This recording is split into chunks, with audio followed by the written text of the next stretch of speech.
The sun hung high in the sky that afternoon, its unrelenting rays beating down on the sprawling parking lot like a hammer on an anvil. The asphalt shimmered with heat, waves of it rising in faint, distorted ripples that made the air feel thick and oppressive.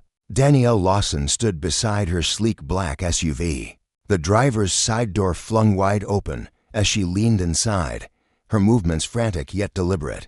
Sweat glistened on her forehead, a single bead tracing a slow path down her temple as she shoved aside crumpled receipts, dog-eared legal briefs, and a tangle of loose papers littering the passenger seat. Her heart thudded in her chest, a restless drumbeat fueled by urgency and irritation. Come on, she muttered under her breath, her voice barely audible over the faint hum of distant traffic. Her fingers brushed against a half-empty water bottle, knocking it aside as she plunged her hand deeper into the mess, rummaging through the center console with growing desperation. Her purse, her lifeline, with her wallet, her ID, her keys was nowhere to be found. She glanced at her watch, the thin silver band catching the sunlight for a fleeting moment. 10 minutes late. 10 minutes passed when she should have been striding into her office, cool and composed, ready to tackle a meeting she couldn't afford to miss. Her phone buzzed insistently on the dashboard, the screen lighting up with yet another call from her assistant. She ignored it, her focus narrowing to a single, maddening goal: finding that damn purse. With a sharp exhale, she straightened up and stepped out of the vehicle, shaking out her hands to release the tension coiling in her muscles. The heat pressed against her like a physical weight, the back of her blouse sticking to her skin in an uncomfortable cling. Somewhere in the distance, a car horn blared a short, impatient blast that sliced through the stillness and made her flinch. She was running out of time. Leaning back into the SUV, she shoved the driver's seat forward with a grunt, her arm stretching into the shadowy gap beneath it.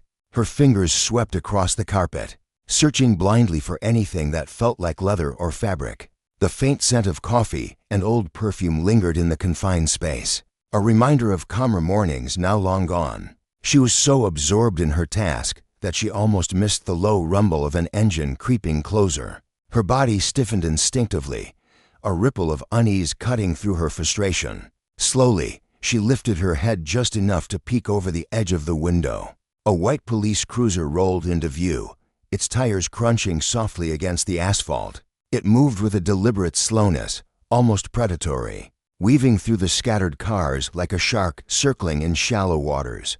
Danielle's breath caught in her throat. She didn't have time for this now, but the prickling sensation of being watched was impossible to shake. The cruiser eased to a stop a few feet away, its engine idling with a low, steady growl. A door swung open, and the heavy thud of boots hitting the pavement echoed in the stillness. "Hey," the voice was rough, laced with an authority that demanded attention.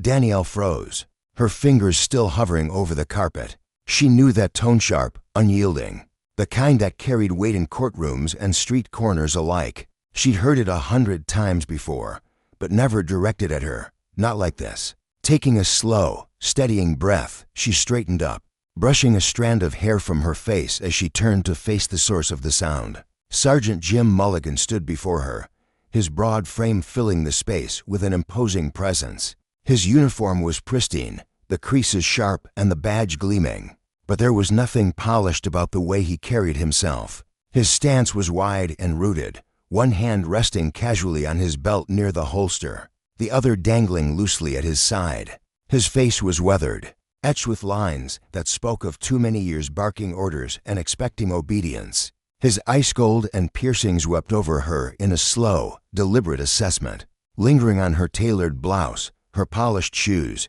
the SUV itself. There was an arrogance in his posture, a quiet certainty that he held the upper hand, and it set Danielle's nerves on edge. "What do you think you're doing?" he asked, his voice thick with accusation. It wasn't a question born of curiosity, it was a challenge, a trap laid out for her to stumble into. Danielle wiped her temple with the back of her hand, forcing her posture to remain calm and composed. She'd faced down hostile witnesses and belligerent defendants in her career. She knew how to read a room or a parking lot. "I'm looking for my purse," she said, her tone even despite the flicker of irritation sparking in her chest. "I misplaced it in my car." Mulligan's expression didn't shift, his lips pressed into a thin line, his gaze narrowing as if her words were a flimsy excuse he'd heard a dozen times before. "You got ID on you?" he pressed, his voice dropping lower, more insistent. Danielle's stomach tightened, a faint knot of unease forming beneath her ribs. "Like I said," she replied, keeping her words measured, "I lost my purse.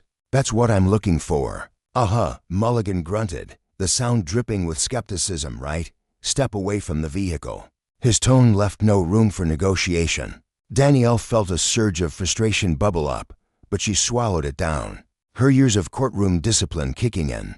She could see the script unfolding, his suspicion, his assumptions, the way his eyes lingered on her dark skin, and the expensive car beside her. Slowly, she took a step back, raising her hands slightly to show she wasn't a threat.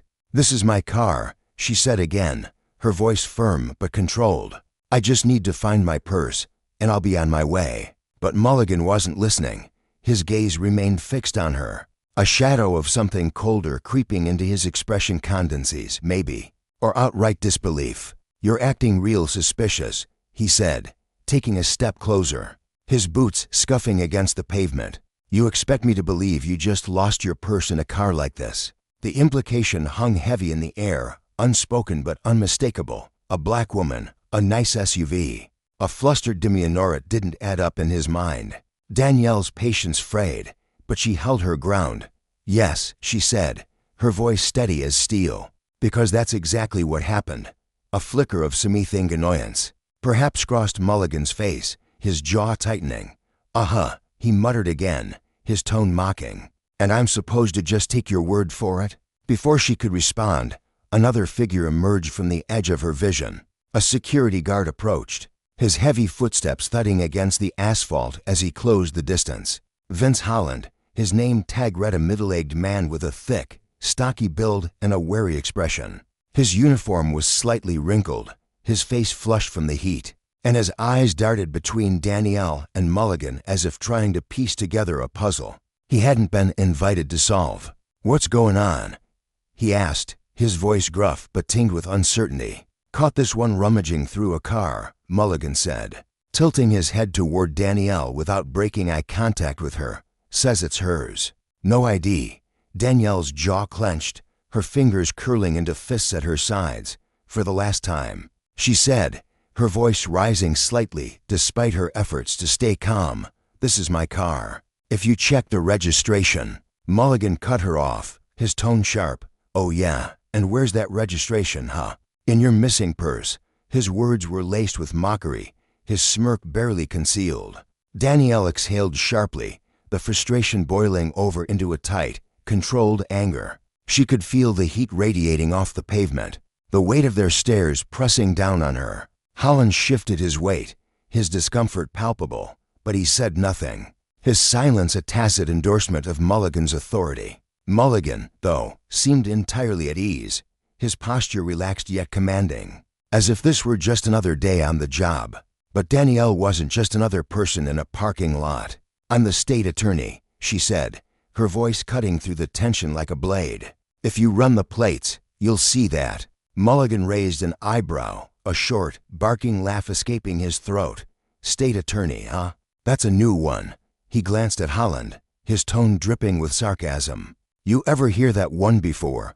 Holland didn't respond, his eyes flickering to the ground as if he'd rather be anywhere else.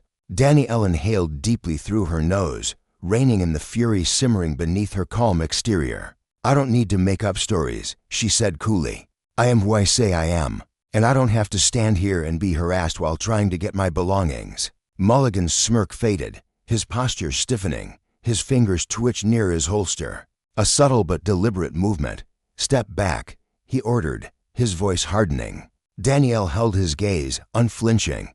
"I already did," she replied, her words clipped. "Step back further," he snapped, his eyes flashing with something unreadably anger, perhaps, or a need to assert control. Danielle saw it then, clear as day. This wasn't about the car or her missing purse. It wasn't about evidence or reason. It was about power, his power, and the way he'd already sized her up the moment he saw her. In his eyes, she was a black woman in a nice car, digging around suspiciously, and that was enough. The truth didn't matter, his perception did. And that realization settled in her gut like a cold, heavy stone. She knew how dangerous that could be, how a single man's bias could twist reality into something unrecognizable, something that could ruin lives. "I hope you know what you're doing, officer," she said, her voice low but laced with a quiet warning. Mulligan's jaw tensed, his eyes narrowing. "I do," he shot back, his tone icy. "And you're about to find out." The air between them crackled with tension, thick and suffocating.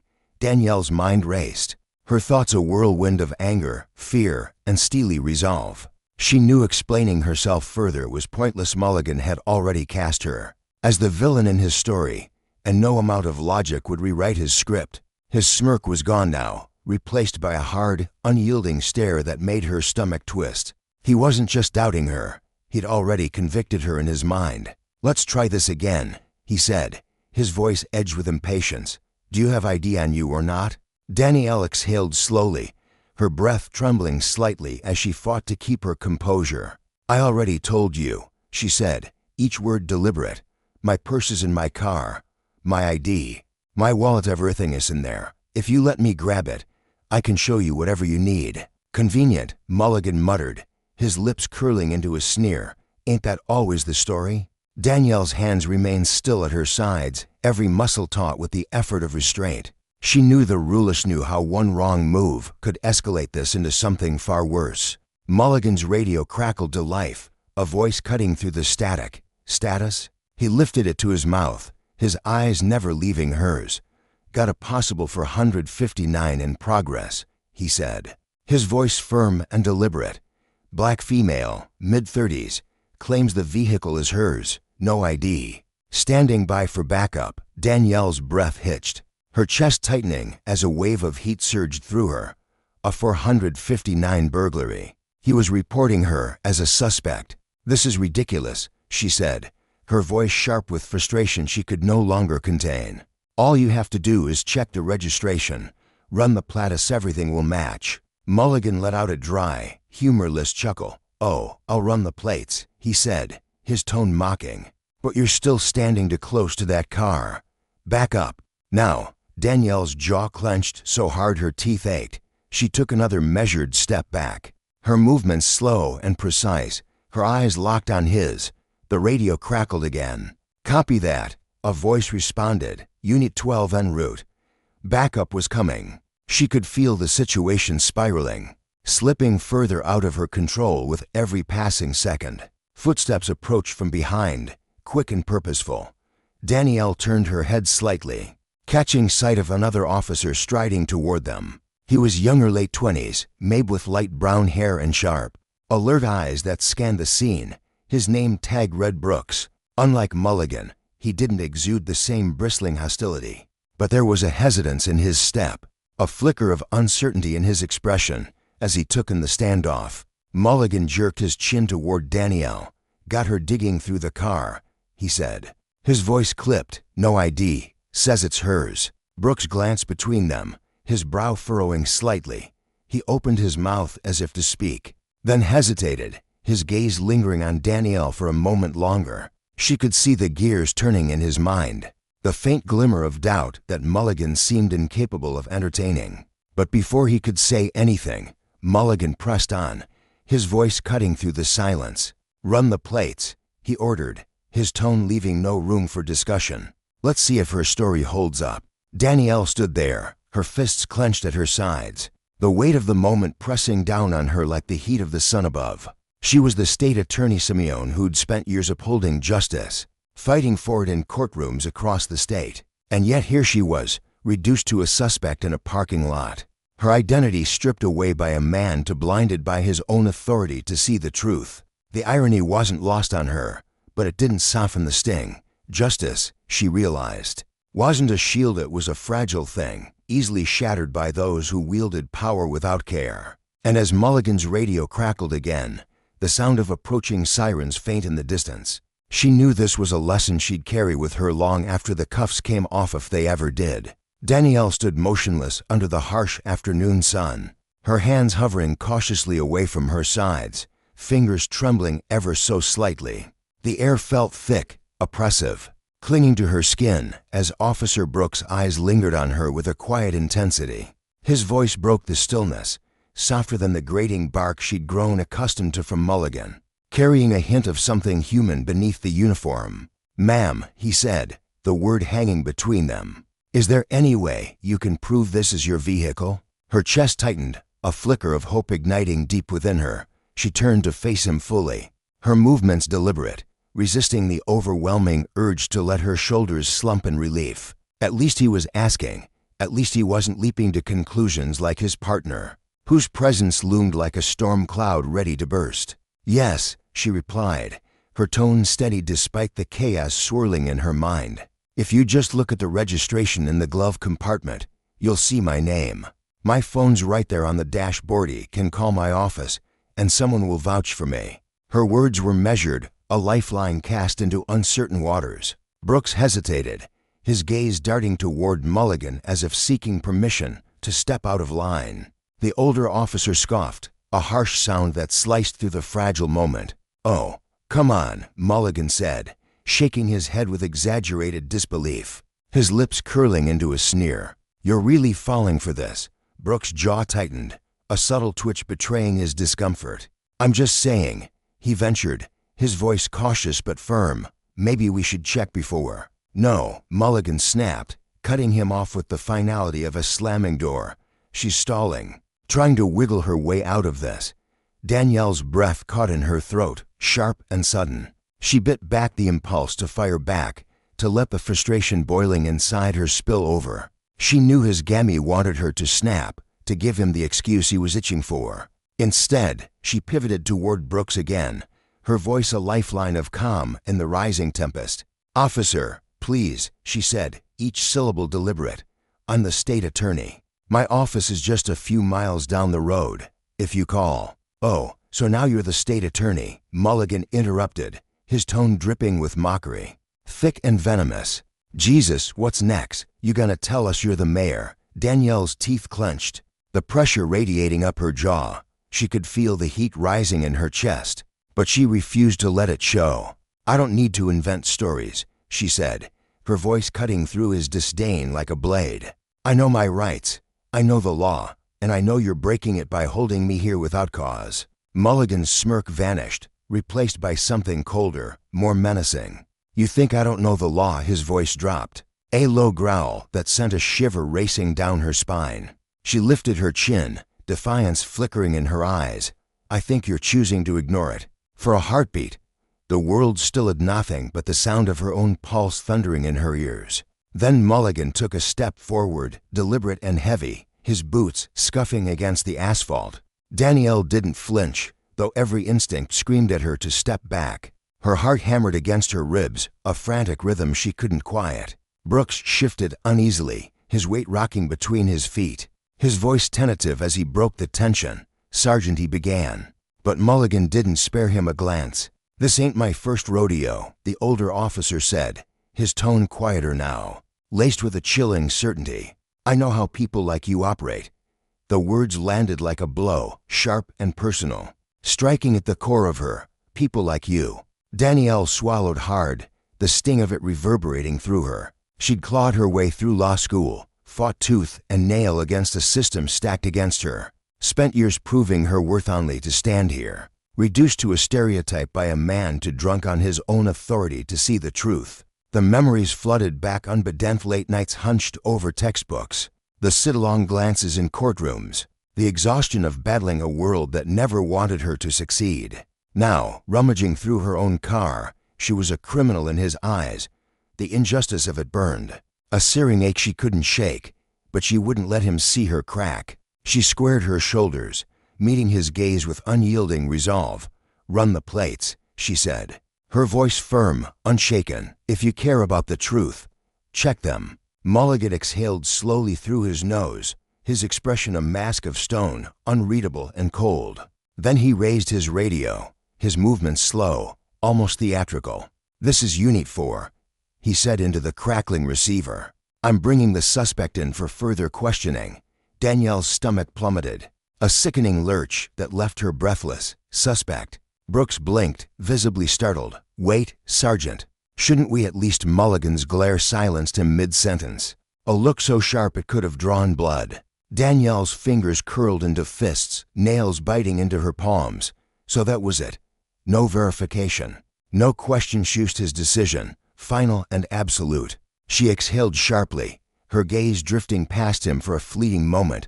A few feet away, a woman stood frozen by her car, a shopping bag clutched tightly in her hands. Her wide eyes flickered with unease, her lips parting as if she might speak. She'd seen enough. Danielle Nuscht witnessed the escalating tension, the power play unfolding in the parking lot. But the woman hesitated, her resolve crumbling. With a quick turn, she walked away, her footsteps fading into the hum of the day. Danielle's gut twisted, not with surprise, but with a weary disappointment she'd felt too many times before. Mulligan spun back to her, his hand already reaching for the handcuffs at his belt. "Turn around," he ordered, his voice flat and commanding. Her nails pressed deeper into her skin, a sharp sting grounding her. She wanted to resist, to scream, to fight back with every ounce of strength she had. But she knew how that story undead knew the headlines, the statistics, the risks. So she drew a slow, steady breath, the air catching in her throat, and turned. The cold metal of the cuffs snapped around her wrists, biting into her flesh with a cruel finality. She stared straight ahead, jaw locked, heart pounding like a war drum in her chest. This wasn't over, not by a mile. Mulligan had crossed a line, choosing power over reason, arrogance over evidence. As the cuffs tightened, Danielle felt the weight of it all, fragility of justice when wielded by the wrong hands. He yanked her arm, forcing her to pivot toward the police car. "Let's go," he barked, his grip bruising. She barely had time to plant her feet before he pulled again, harder this time. The slick asphalt betrayed her, her bound hands useless as she stumbled forward. Her knees slammed into the pavement, a jolt of pain shooting through her legs. She gritted her teeth, swallowing the cry that clawed at her throat. She wouldn't give him that. "Get up," Mulligan snapped, his tone devoid of mercy. She lifted her head, locking eyes with him. His face was a wall, no sympathy, no doubt. Just the smug certainty of a man untouchable in his domain. Her jaw tightened as she pushed herself up, the ache in her knee pulsing with every movement. Mulligan didn't wait. With a rough shove, he propelled her toward the cruiser. Her shoulder crashed against the searing metal of the door, the heat radiating through her blouse. "Thought you were gonna run, huh?" he taunted, his breath hot and sour, laced with the faint bitterness of stale coffee. Danielle inhaled sharply, forcing her body to still. She wouldn't react it outwardly, but inside, her muscles coiled, her hands flexing against the restraints. "You good?" Brooks' voice cut through the haze, hesitant but piercing. She turned her head just enough to catch his expression, his brow furrowed, his fingers twitching as if itching to step in. He stood there, caught between duty and doubt, a young officer not yet hardened by the system. Mulligan waved him off. "She's fine," he said, dismissive, already turning away. Brooks pressed, his voice gaining an edge. "Sergeant, did you check the plates?" Mulligan's sigh was theatrical, dripping with irritation. "I'll check him at the station," he muttered, brushing off the question like a fly. Brooks opened his mouth again. "Shouldn't we?" I said. "I'll check them later," Mulligan roared, his glare a warning shot. Danielle watched the exchange, her breath shallow. There it was, Brooks's flicker of unease, a crack in the facade. He knew this was wrong, even if he wouldn't say it, but knowing wasn't enough. He didn't move, didn't act, and that inaction cut deeper than Mulligan's cuffs. "Get in," Mulligan ordered, yanking open the cruiser's back door. Danielle paused, her eyes sweeping the parking lot. A small crowd had gathered, shoppers pausing mid-stride, a security guard lingering at a safe distance, their faces a mix of curiosity and discomfort. No one spoke, no one stepped forward. The woman clutching her shopping bag had vanished, swallowed by the anonymity of the day. The guard shifted his weight, avoiding her gaze. A slow, bitter anger simmered in Danielle's chest. How many times had this played out? How many others had stood where she did, met with silence instead of support? She turned back to Mulligan, her voice steady despite the storm inside. "You know this is wrong." His smirk returned, sharp and cutting. "I know you're under arrest." She exhaled through her nose, forcing calm into her veins, and slid into the back seat. The cramped space forced her to twist awkwardly, the cuffs digging deeper into her wrists. The door slammed shut, a hollow thud that echoed in her bones. Through the smudged window, she caught Brooks Gazet. His eyes lingered, shadowed with something like regret, almost. Mulligan climbed into the driver's seat, his movements casual, practiced. Danielle pressed her palms flat against the worn leather, her breathing slow and deliberate. She knew the drill: booking, processing, a cell before anyone bothered to dig for the truth. She'd spent her career fighting this system, and now it had swallowed her whole. As the cruiser lurched forward, the city blurring past in streaks of color, the reality settled over her like a shroud. This wasn't just an arrest, it was a lesson in power's brutal reach, in justice's fleeting nature. The cuffs bit into her skin, a constant reminder. The fight ahead was hers to wage, and it was far from over. Danielle Lawson sat rigid in the back seat of the police cruiser, her shoulders aching from the unnatural twist of her arms, bound tightly behind her with cold, unforgiving metal. The cuffs bit into her wrists, a constant reminder of her predicament, but she refused to let the discomfort show. Her posture remained unyielding, her spine straight despite the dull throb creeping up her neck. Outside, the city she'd known her whole life streaked by in a disorienting blur, familiar streets warped into something alien, distorted by the surreal weight of her situation. Pedestrians strolled along the sidewalks, their faces indistinct, their lives untouched by the storm brewing within the speeding vehicle.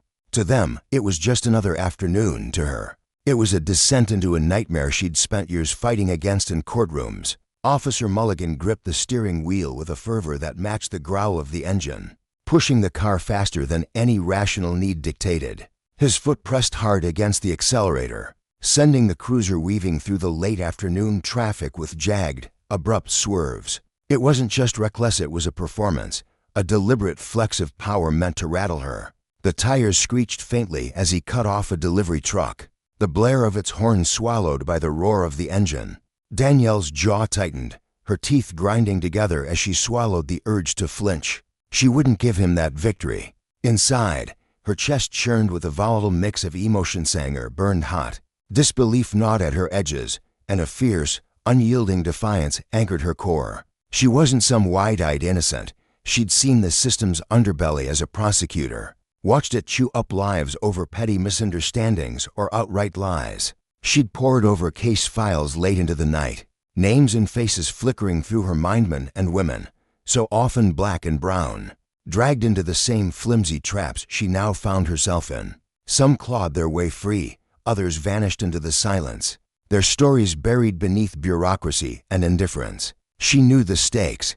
The difference between her and those forgotten souls was razor thin, a fragile thread of privilege now fraying under the weight of those cuffs. Her breath came slow and deliberate through her nose, a conscious effort to steady the pounding in her chest. Panic wasn't an option, she wouldn't let it be. Up front, Mulligan's low chuckle broke the tense quiet, a sound that grated against her nerves like sandpaper. He shook his head slightly, his eyes fixed on the road ahead, though she could feel the smugness radiating off him. "Real quiet back there, state attorney," he drawled, stretching her title into a mocking taunt. Danielle's lips pressed into a thin line, her silence a shield. She had no words for him, nothing she'd waste on a man reveling in her humiliation. His smirk widened in the rearview mirror, as if her refusal to engage was exactly the response he'd anticipated. "Bet you're regretting that attitude now, huh?" he pressed, his tone dripping with condescension. "All that big talk about rights. Knowing the lawgus, it don't mean squat when you're the one locked up." Her fingers curled into tight fists behind her back, nails digging into her palms until the sting grounded her. She wouldn't rise to his bait, wouldn't let him see the fury simmering beneath her composed exterior. Mulligan wasn't finished, though. He jerked the wheel sharply to dodge a slowing car, the cruiser lurching as he sped through a yellow light turning red. "I've dealt with plenty of liars in my time," he mused, his voice taking on a casual, almost philosophical edge. "They all think they're special, that they can talk their way out of anything. But the truth, it always catches up." Danielle exhaled slowly, the air hissing past her teeth. She'd built her career on unearthing the truth, wielding it like a blade to cut through deception. She'd do it again, she just had to survive this moment, this suffocating ride. First, in the passenger seat, Officer Brooks shifted uncomfortably, his presence a stark contrast to Mulligan's brazen cruelty. She caught his glance in the rearview mirror, a fleeting flicker of his eyes meeting hers. Before darting away, unlike Mulligan, he wasn't gloating. There was something else in his expression, hesitation, maybe even a shadow of regret, but it wasn't enough. She held his gaze for a heartbeat, her stare a silent challenge. Say something, do something. His jaw tightened, and he looked down at his lap, fingers fidgeting with the edge of his uniform. The cowardice in his silence stung almost as much as Mulligan's taunts. He knew this was wrong, knew she didn't belong here, but knowing didn't move him to act. It just left him squirming, a bystander to her injustice. The car jolted as Mulligan veered onto a quieter street, the tires bouncing over a pothole with a force that sent a sharp jolt of pain through Danielle's already aching shoulder. She swallowed the groan that rose in her throat, her resolve ironclad. The police station loomed ahead, its squat, gray facade cutting a grim silhouette against the bright afternoon sky. Mulligan slowed the cruiser, his fingers drumming a lazy rhythm on the steering wheel as he pulled to a stop. He twisted slightly in his seat, peering at her through the metal divider with that same insufferable smirk. "Welcome home," he said, the words laced with mockery. Danielle drew a deep breath, steeling herself. This wasn't home, and not even closey, and she'd make damn sure they understood that. As the door swung open and Mulligan's hand clamped onto her arm, she braced herself for the next chapter of this ordeal, her mind already racing toward her counterattack. The station hit her senses like a wave-stale coffee mingled with the sour tang of sweat, and the sharp bite of disinfectant, a cloying thickness in the air. Voices murmured low, punctuated by the occasional shrill ring of a phone and the steady tap-tap-tap of keyboards. She stepped out of the cruiser stiffly, her legs unsteady from the cramped ride, her wrists still bound in a way that made every movement a quiet agony. Mulligan's grip tightened on her upper arm, his fingers digging in as he steered her toward the entrance. "Don't want you running off now," he quipped, his tone light but his hold anything but. She didn't resist, not because she couldn't, but because she wouldn't give him an excuse to escalate this further. She knew how fast things could spiral, how a single misstep could turn a wrongful arrest into something far uglier. Inside, the bustle of the station barely paused. Officers at the front desk flicked their eyes toward Hera quick, the sin-wristed glance of air returning to their paperwork. Mulligan marched her past them, stopping near an empty bench against the wall. "Let's make this official," he said, his hand darting into her blazer pocket to snatch her phone. Danielle's breath caught, a flare of indignation surging through her. "I have the right to," she began, her voice steady despite the tremor of rage beneath it. "Nope," Mulligan cut in, wagging a finger in her face like she was a child. "Not yet, you don't." She glared at him, her eyes blazing. "I want my phone call," she said, each word clipped and firm. He tapped the screen of her phone lazily, then slipped it into his pocket with a shrug. Yeah. You'll get it when I say you've earned it." Her fingers twitched behind her back, itching to lash out, but she held herself in check. This was his gamivery smirk, every delay, a petty grab for dominance. "People like you," he went on, stepping back to appraise her like she was some specimen under glass, "always think you're above it all, think the law bends for you. Hate to break it to you, state attorney, but you're just another perp now." Her pulse thundered in her ears, but her breathing stayed even. She'd spent her life upholding justice, and now she watched it warp in the hands of those meant to protect it. The lesson burned deep. Power, unchecked, devoured everything in its path. A female officer approached, her clipboard clutched tight, her expression all business. "Let's process her," she said, her voice flat. Mulligan gestured toward Danielle with a lazy wave. "She's all yours, Jenkins." Danielle's stomach twisted as Officer Jenkins stepped closer to Al, her blonde hair pulled into a severe bun, her sharp eyes glinting with a cold, calculating edge. There was no warmth there, no flicker of doubt, just a mechanical efficiency. "Come with me," Jenkins ordered, and Danielle followed, her movements stiff as she was led into a smaller room. The door clicked shut behind them, a sound that echoed in her bones. "Face the wall," Jenkins said. Her tone clipped. Danielle hesitated, the absurdity of it all crashing over her. She'd done nothing wrong. Yet here she was, stripped of dignity. Jenkins sighed, impatience sharpening her voice. "I said face the wall." Danielle complied, her jaw tight, her pulse hammering as Jenkins's hands moved over her, putting down her blazer pockets, sliding along her arms, her waist, her legs. It wasn't like the routine checks she'd endured at courthouses. This was personal, invasive, a calculated stripping away of her autonomy. Jenkins yanked the blazer off her shoulders, tossing it onto a table with a careless flick. "What else you got?"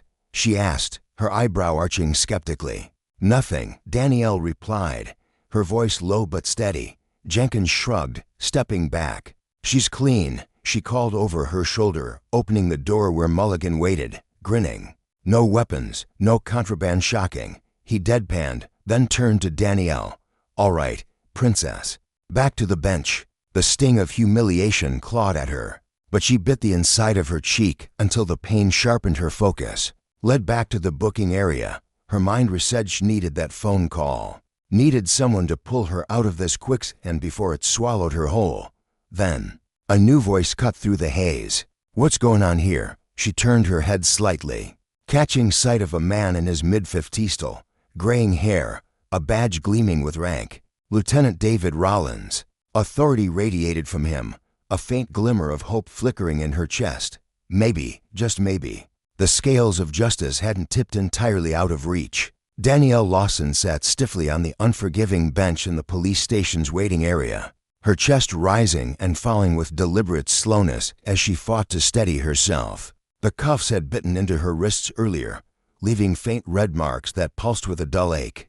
But she refused to rub them. Not here, not where anyone could see her falter. The air around her buzzed with the low hum of fluorescent lights, casting a sterile, unforgiving glow over the room. Officers shuffled past, their boots scuffing the linoleum floor, their voices a muted blur of casual chatter that didn't even pause to acknowledge her existence. She felt invisible yet suffocatingly exposed, a paradox that gnawed at her insides. Her mind churned, replaying the moment that had landed her here. She'd been reaching into her car, the one she'd paid off after years of grinding work, searching for her purse under the passenger seat, when Officer Mulligan had appeared out of nowhere. His shadow had fallen over her like a storm cloud, his voice dripping with accusation as he barked, "Step away from the vehicle," before she could even process what was happening. He'd grabbed her arm, twisting it behind her back with a roughness that made her gasp.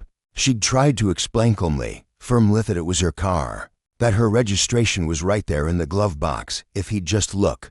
But Mulligan hadn't listened. His eyes had narrowed, his lips curling into a smirk that said he'd already made up his mind. To him, she wasn't a person with rights or a story. She was a suspect, a problem to be hauled in and dealt with. Now, sitting in the precinct, Danielle's gaze flicked to Mulligan as he leaned against the front desk, his posture lazy and self-assured. He straightened slightly when Sergeant Rollins approached, his chest puffing out as if he were putting on a performance. "Brought her in for attempted vehicle theft," Mulligan said, his tone clipped and formal, though the smug undertone was impossible to miss. "No ID on her." Rollins, a weary man with sharp, hawk-like eyes, turned his attention to Danielle. His face was a mask of neutrality, but there was a flicker of something, curiosity, maybe, in the way he studied her. "That true?" he asked, his voice low and steady. Danielle met his stare without flinching, her chin lifting slightly. "No, it's not," she said, her words clear and deliberate despite the tremor of frustration bubbling beneath them. She wasn't about to let them twist her reality. "I was looking for my purse in my own car. It's my vehicle, me registration's inside." He never even checked. He just assumed I was stealing it. Her voice didn't waver, but inside, her heart hammered against her ribs. For a fleeting moment, she thought Rollins might actually hear her, might dig deeper. He was the first one who seemed willing to listen, and that tiny spark of hope flared in her chest. But Rollins only pressed his lips into a thin line, his jaw tightening as he glanced back at Mulligan. "You didn't check the registration?" he asked, his tone carrying a faint edge of irritation. Mulligan shrugged, unfazed. his broad shoulders rolling as if the question were a minor inconvenience. Didn't get the chance. She was acting suspicious, thought it was best to bring her in first. His nonchalance was maddening. A casual dismissal of her entire existence. Rollins exhaled sharply through his nose, a sound that betrayed his annoyance. But he didn't push further. He studied Danielle for another beat, his expression unreadable as it doubt, disinterest, before muttering, "All right, get her processed." The words hit Danielle like a punch to the gut. Her stomach plummeted, a cold wave of disbelief washing over her. That was it. No follow-up questions, no demand to verify her story. Mulligan's smirk widened, a glint of triumph in his eyes as he chirped, "Already on it, sir." Rollins turned and walked away, his retreating figure a stark symbol of indifference. Another man in uniform, another cog in a machine that didn't care about truth or justice, just power, wielded carelessly and without consequence. Danielle's fists clenched in her lap, her nails digging into her palms as a surge of anger coursed through her. She should have known better than to expect fairness. This wasn't about facts, it was about who held the upper hand, and right now, she was powerless. Mulligan lingered nearby, his weight resting against the desk as he watched her with thinly veiled amusement. "Tough day, huh?" he mused, his voice dripping with mockery. Danielle ignored him, her jaw tight as she forced her mind to focus. She needed a plan, a way out of this nightmare. Sitting here, stewing in fury and helplessness, wasn't an option. Her thoughts landed on Mark Edwards' her lifeline, her anchor. If anyone could cut through this mess, it was him. Mark was a force of nature, a man who bent the world to his will with a blend of intellect and unrelenting resolve. But first, she needed to reach him, and that meant getting to a phone. Mulligan wasn't going to make it easy, had already brushed off her demands for a call twice. But Danielle wasn't about to sit quietly and wait for mercy that wouldn't come. The bench beneath her was cold and unyielding, each passing minute stretching into an eternity. The precinct hummed with activity, the clatter of keyboards, the murmur of officers swapping stories, the occasional crackle of a radio. None of it mattered to her. She'd demanded her phone call the first time, with a sharp edge to her voice, only for Mulligan to pretend he hadn't heard. The second time, she'd raised her tone, her patience fraying, and he'd waved her off with a grin that made her want to lunge at him. Now, after what felt like hours of being ignored, a new officer approached, a stocky man with tired eyes and a no-nonsense slump to his shoulders. "Let's go," he said, jerking his chin toward a small room off to the side. Danielle didn't budge immediately, her muscles coiled with defiance. "Am I finally getting my phone call?" she asked, her voice steady, but laced with challenge. The officer sighed, a long, weary sound. "Yeah, follow me." She rose slowly, shaking the stiffness from her legs, her movements deliberate as she refused to show weakness. Mulligan, still lounging against the desk, caught her eye and flashed that slow, taunting smile.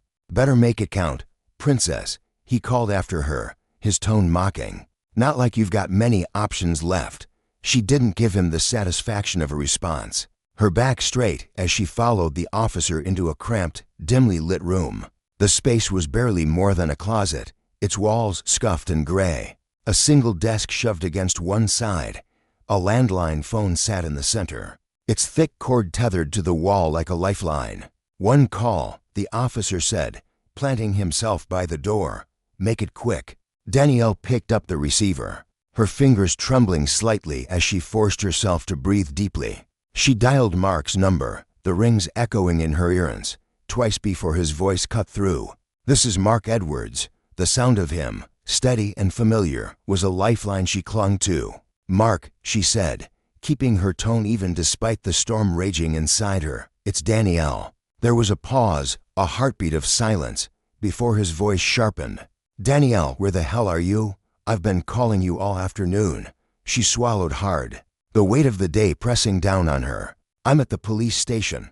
Another pause, longer this time, and when he spoke again, his tone was lethal, a quiet fury simmering beneath the surface. "What?" Danielle closed her eyes briefly, gripping the phone tighter. "I was arrested." Silence stretched taut between them. "Then, for what?" Mark's voice was controlled, but she could hear the anger clawing its way out. She exhaled slowly, Steadying herself, Mulligan accused me of trying to steal my own car. He wouldn't check the registration, wouldn't listen to a word I said. A sharp intake of breath crackled through the line. Jesus Christ, Mark muttered, his disbelief palpable. Which precinct? Central, she replied. I'm on my way, he said without hesitation. Don't say anything to anyone until I get there. She nodded, though he couldn't see it.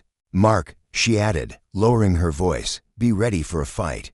They're not treating this like a misunderstanding, they're treating it like a crime. His response was steel cold. Then we'll remind them exactly who they're dealing with. The line went dead. Danielle hung up the phone, a flicker of resolve igniting in her chest. She turned to the officer. I'm done.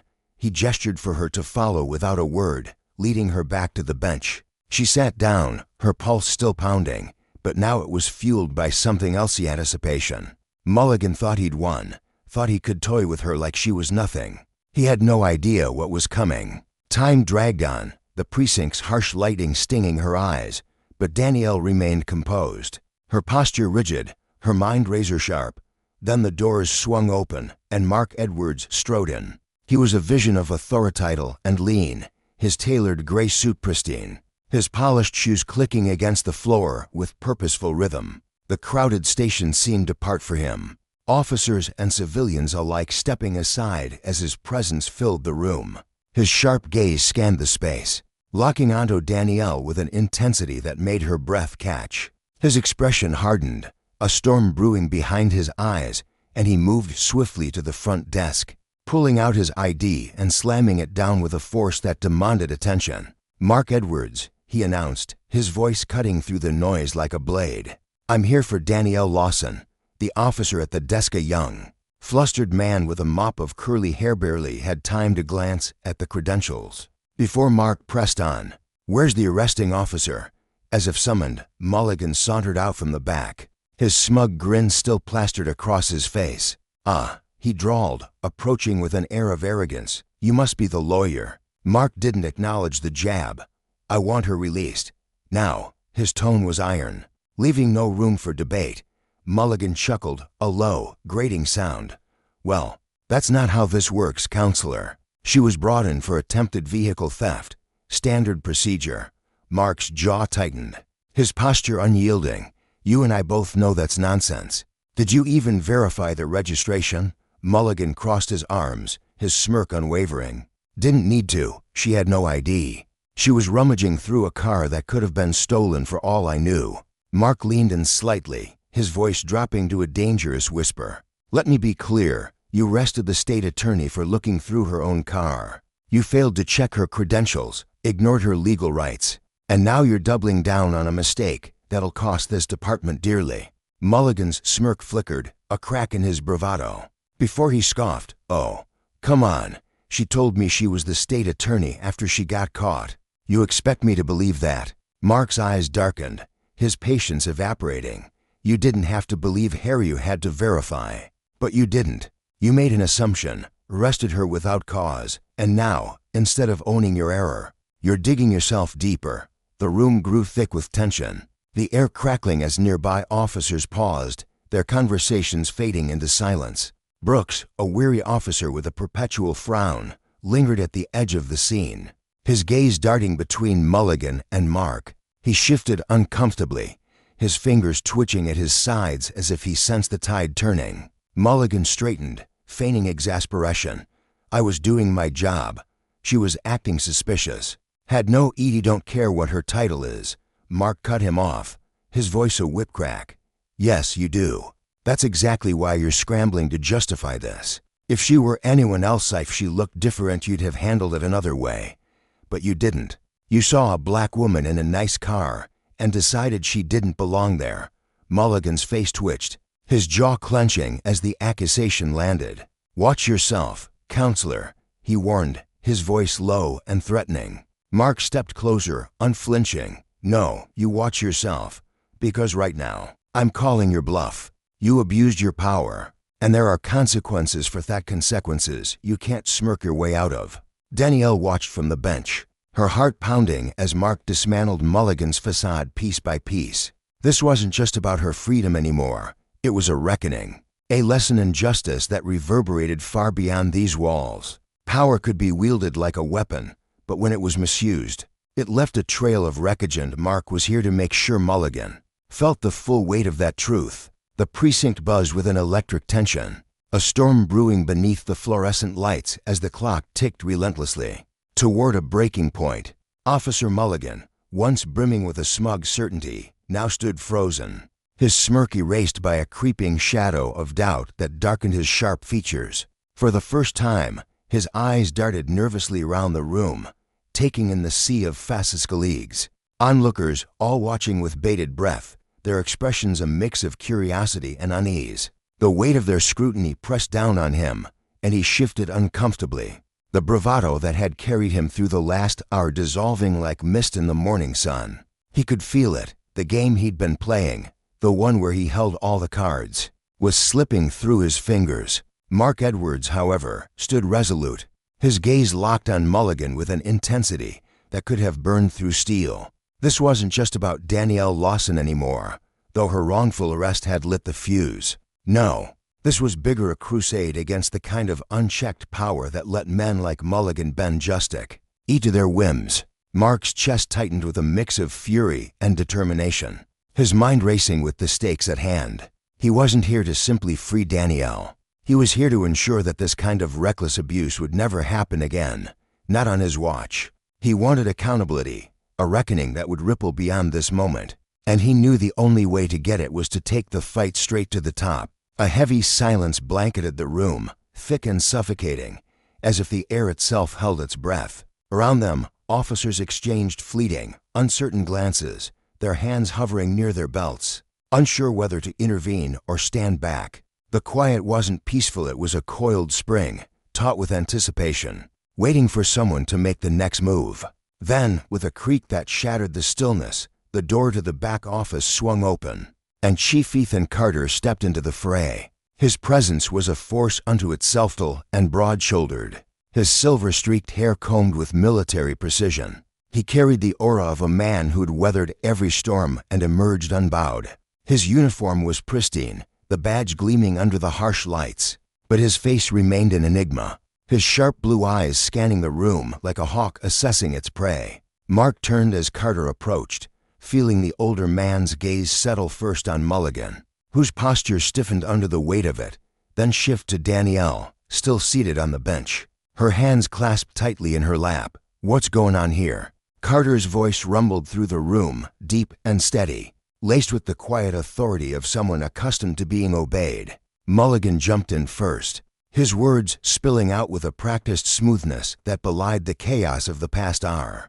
"Brought her in on attempted vehicle theft," he said, gesturing toward Danielle as if she were a minor inconvenience.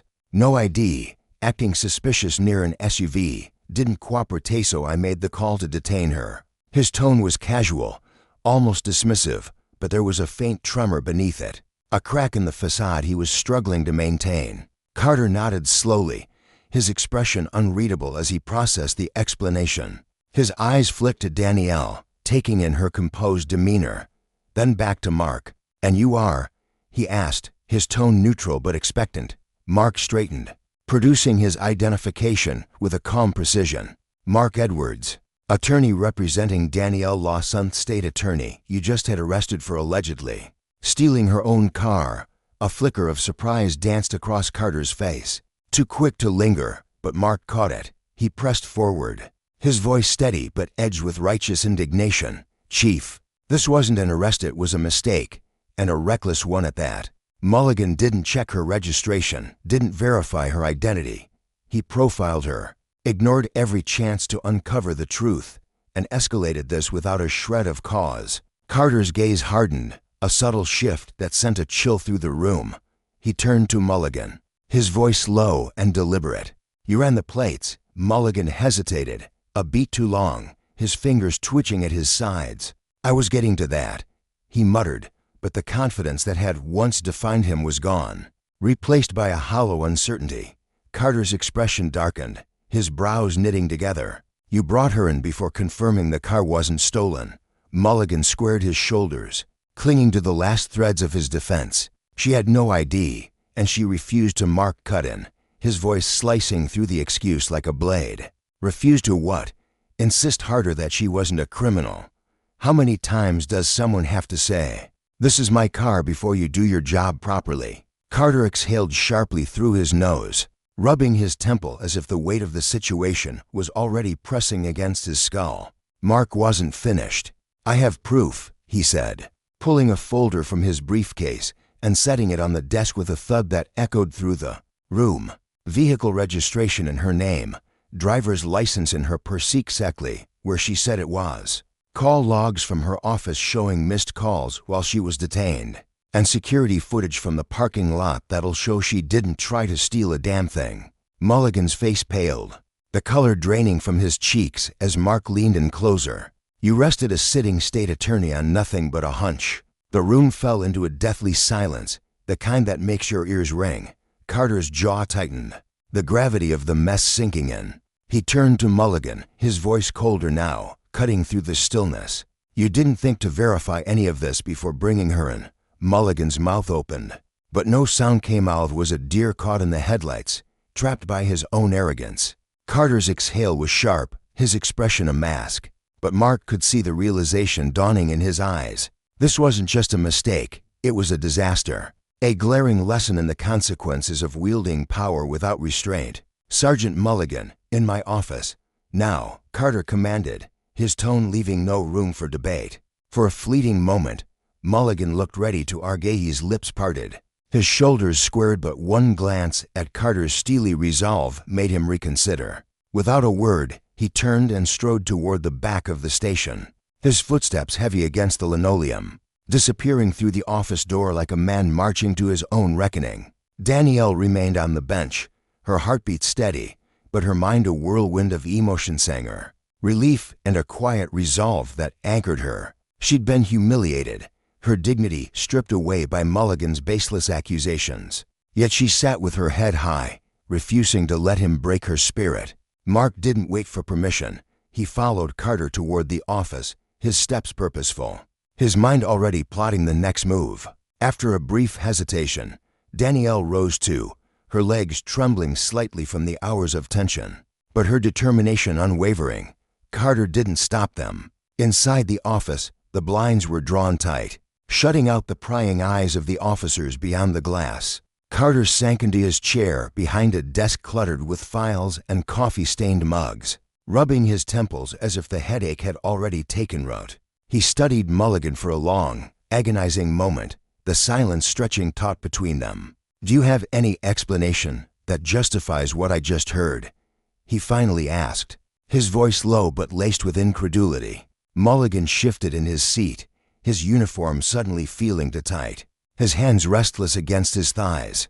"I was following protocol," he said, but the words sounded feeble, a flimsy shield against the storm brewing in Carter's eyes. "Protocol," Carter echoed, his tone sharp enough to cut glass. "Explain to me which protocol says you can detain someone without probable cause, skip basic verification, and haul in a state attorney without even running her plates." Mulligan sat rigid, his jaw clenched, repeating his tired excuse. She had no ID, but the bravado was gone, replaced by a desperation that hung in the air like damp smoke. "That excuse doesn't hold water," Carter snapped, leaning forward. Danielle watched the exchange, her breath shallow, noting the exact moment Mulligan's confidence crumbled, his shoulders slumped, his eyes darted away, unable to meet Carter's piercing stare. Carter straightened, his jaw tight as he delivered the verdict. "As of this moment, you're suspended pending a full investigation." Mulligan's head jerked up, shock flashing across his face. "Chief," he began, but Carter cut him off, his voice booming with finality. "You don't get to argue. You made an arrest without cause, ignored procedure, and doubled down instead of fixing your mistake. Turn in your badge and weapon by the end of the day. Until this investigation is done, you're not to touch any law enforcement duties. Understood?" A long, heavy silence followed. Then Mulligan nodded stiffly, his movements mechanical, as if his body moved while his mind reeled. Mark's face remained a mask of calm, but Danielle caught the glint of satisfaction in his eyes, a small victory, a step toward the justice they both craved. As Mulligan stood, His gaze flicked to Danielle for the first time since entering the office. There was no apology in his eyes, no hint of regret, only a simmering resentment that made her skin crawl. She met his stare unflinchingly, her chin lifted, willing him to see her strength, to understand that his badge hadn't shielded him from the consequences this time. He turned sharply and stormed out, the door slamming behind him with a force that rattled the blinds. Carter let out a slow, weary breath, then turned to Danielle, his tone softening but still measured. "We'll conduct a full review. This department will handle it appropriately." She nodded, her voice steady. "I expect nothing less." For a fraction of a second, Carter hesitated, then gave a small nod in acknowledgement, perhaps the closest she'd get to an apology. She rose from her chair, Mark following suit, and they stepped out of the office together, the air still thick with tension. Word of Mulligan's suspension had already spread like wildfire.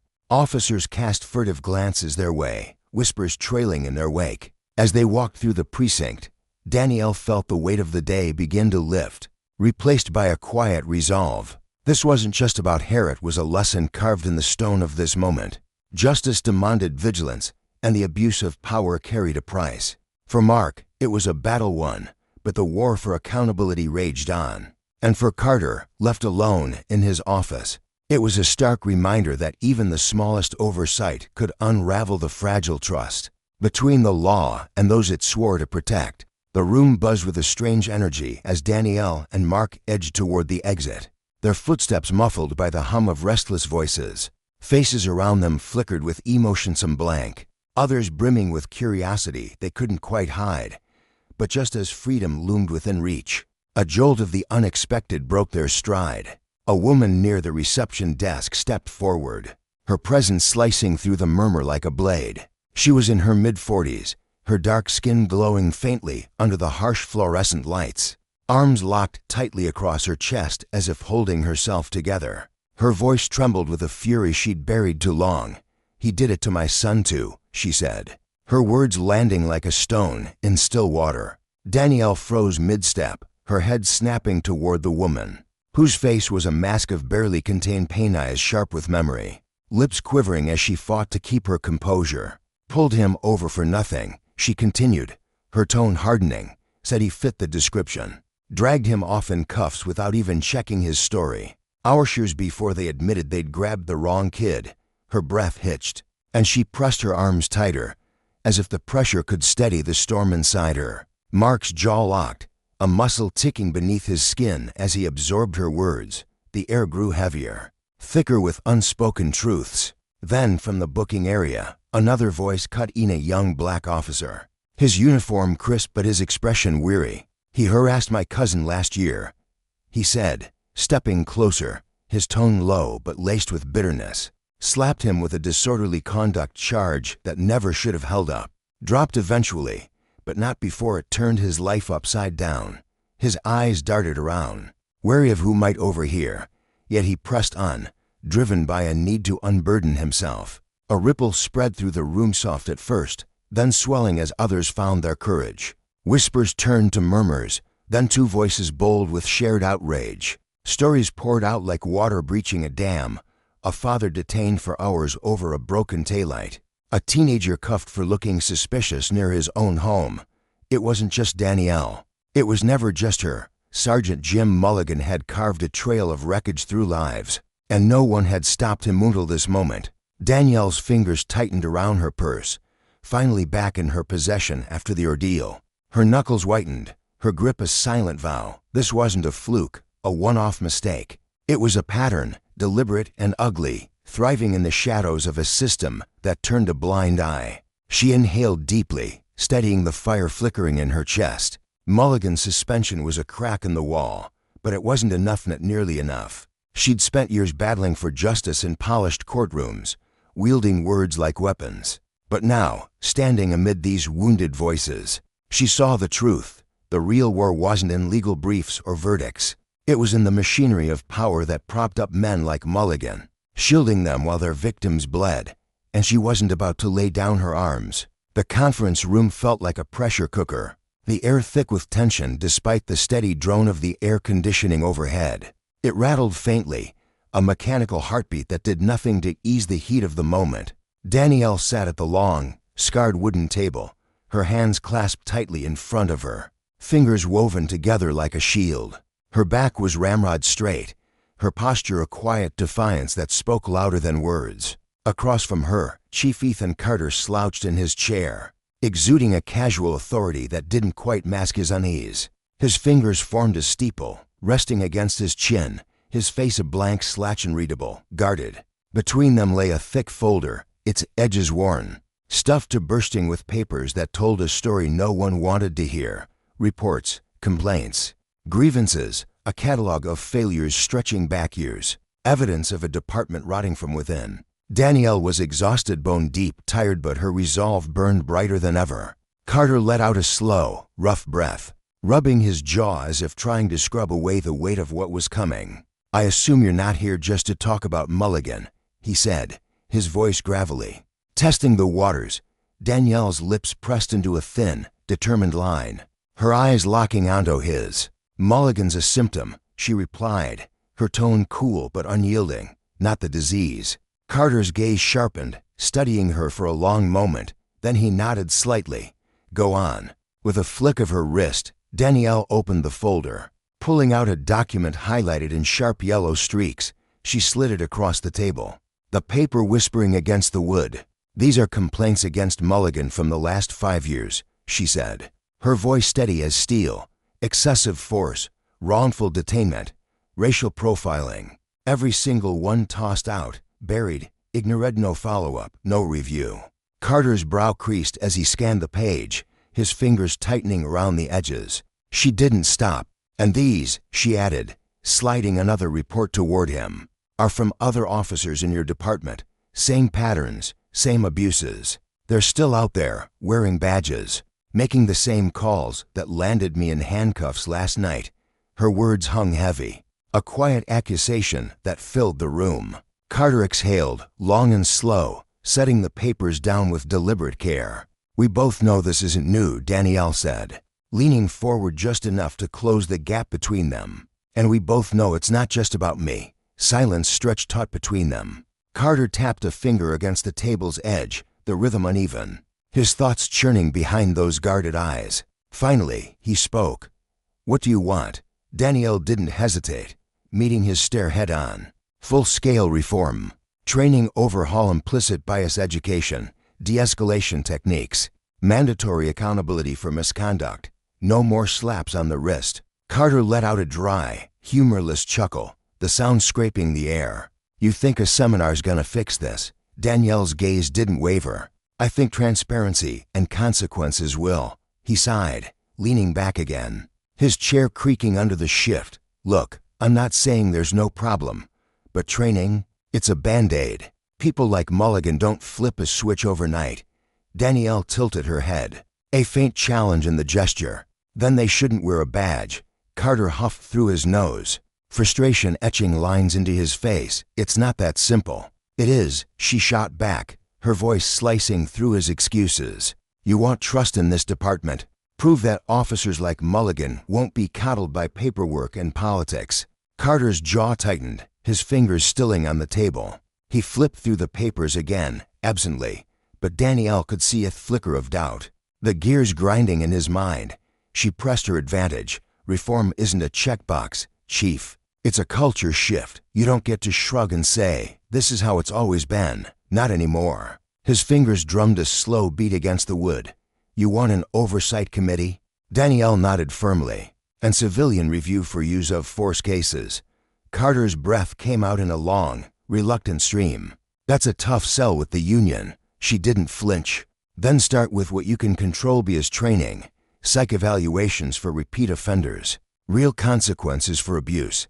He rubbed his temple, weariness creeping into his frame. But after a beat, he nodded. "I can work with that." Danielle eased back slightly, a small victory settling in her chest. "Good." Carter closed the folder with a soft thud, sighing again.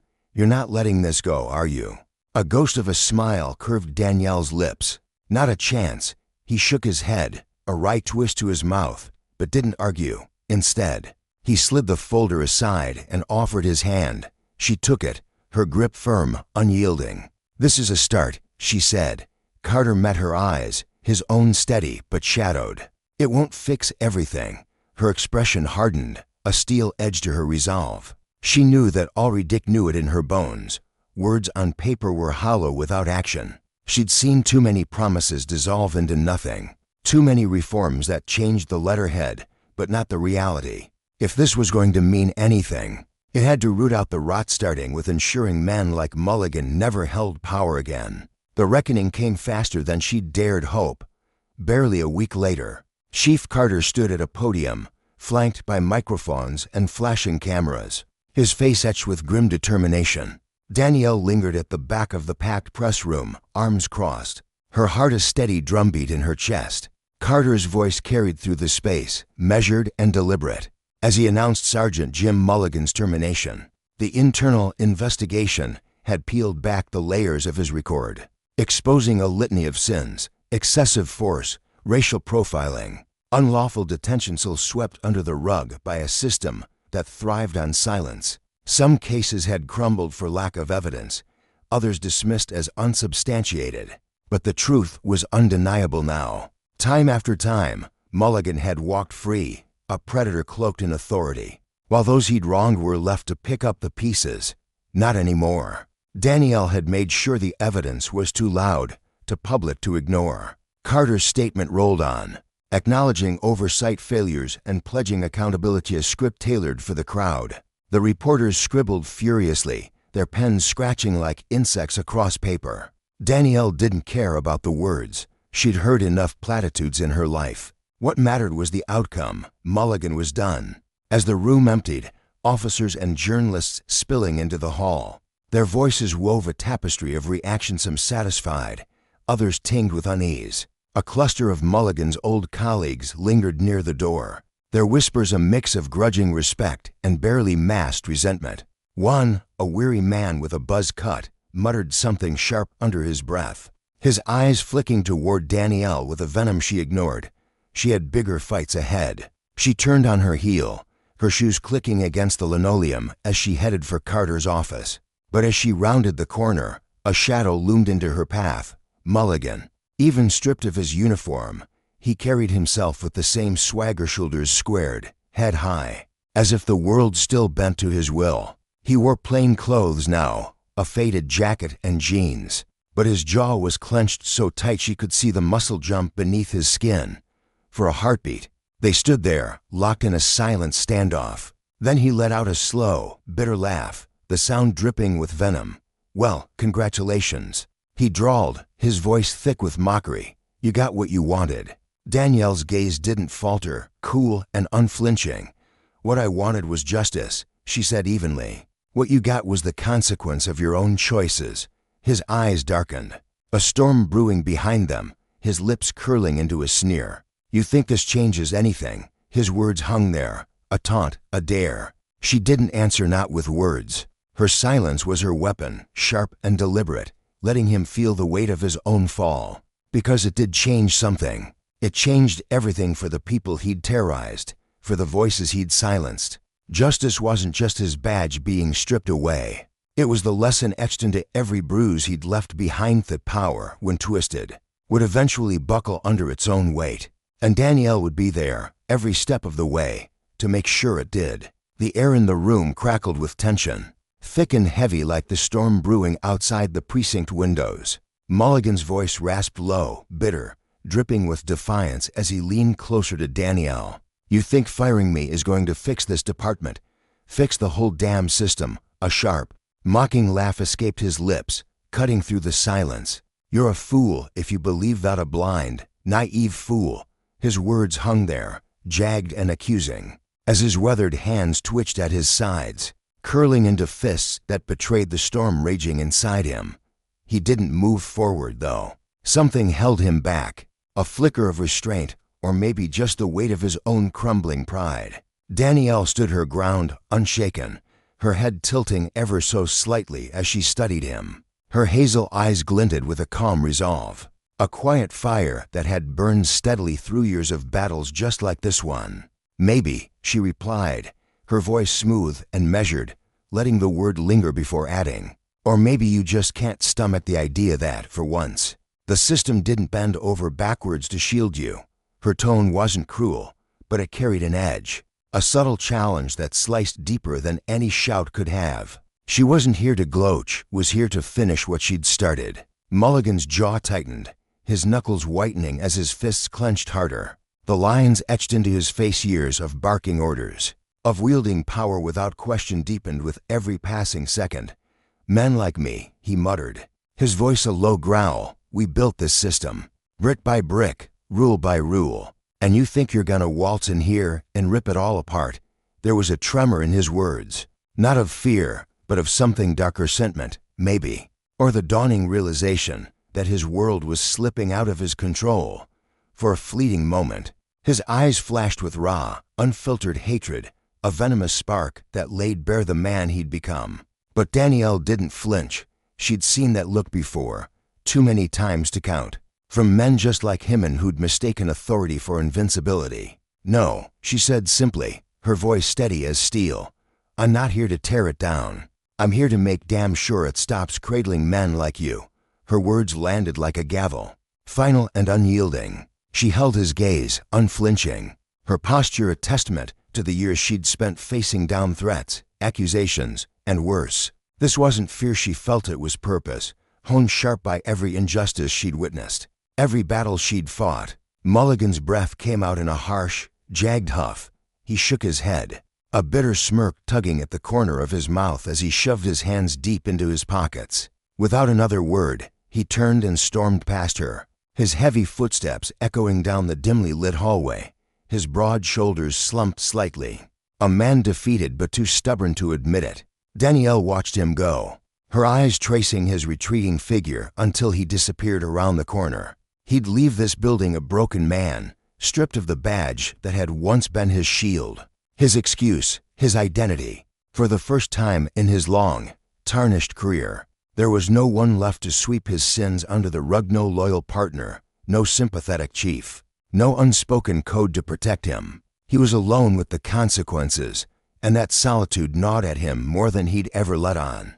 But this wasn't just about Mulligan. To Danielle, as she stood there, the faint hum of the precinct buzzing around her, she knew his exit was only a ripple in a much larger tide. Out there, beyond these walls, were countless others still wearing badge officers who'd bent the rules, twisted the law, and walked away unscathed. Men and women who'd turned a blind eye or, worse, joined in, perpetuating a cycle of abuse that stretched back decades. Firing one crooked cop wouldn't mend a system so deeply fractured, and Danielle wasn't naive enough to think it would. But it was a crack in the foundation, a small but deliberate step toward something better. She'd make sure of it. This wasn't the end of the fight, it was the spark that would ignite the real war. The city sprawled out before her, a vast tapestry of glass and steel kissed by the first rays of dawn. From her office window, Danielle watched as the golden light spilled over the rooftops, painting the skyline in hues of amber and rose. Long shadows stretched across the streets below, shifting and dancing as the sun climbed higher. It was a new day, but it didn't feel lighter, not yet.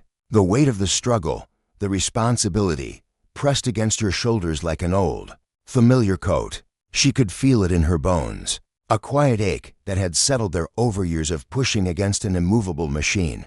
But today, something else stirred in her chest, faint but undeniable, momentum. Mulligan was gone.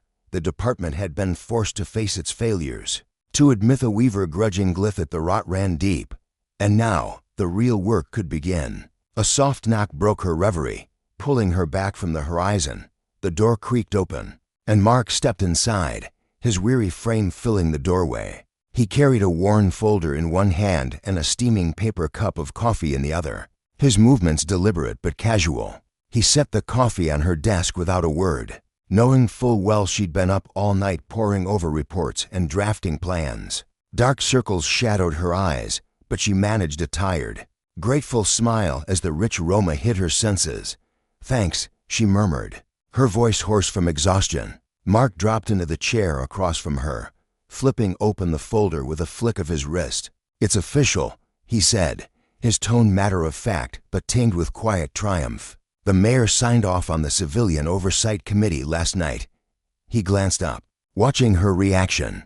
Danielle let out a slow, deliberate breath, the tension in her shoulders easing just a fraction.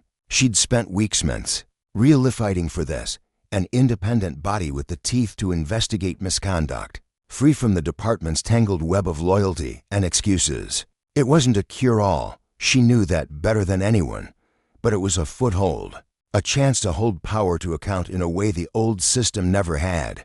Good, she said softly, almost to herself. Mark leaned back, his sharp blue eyes studying her carefully. They want you on it, he added, his voice dropping slightly. As lead counsel, he paused, letting the words settle. It wasn't a surprise, not really. Danielle had been the beating heart of this fight from the start, a relentless force dragging the truth into the light. If anyone could steer this committee toward real change, it was her. But the offer carried weight, a burden she could feel pressing down on her chest.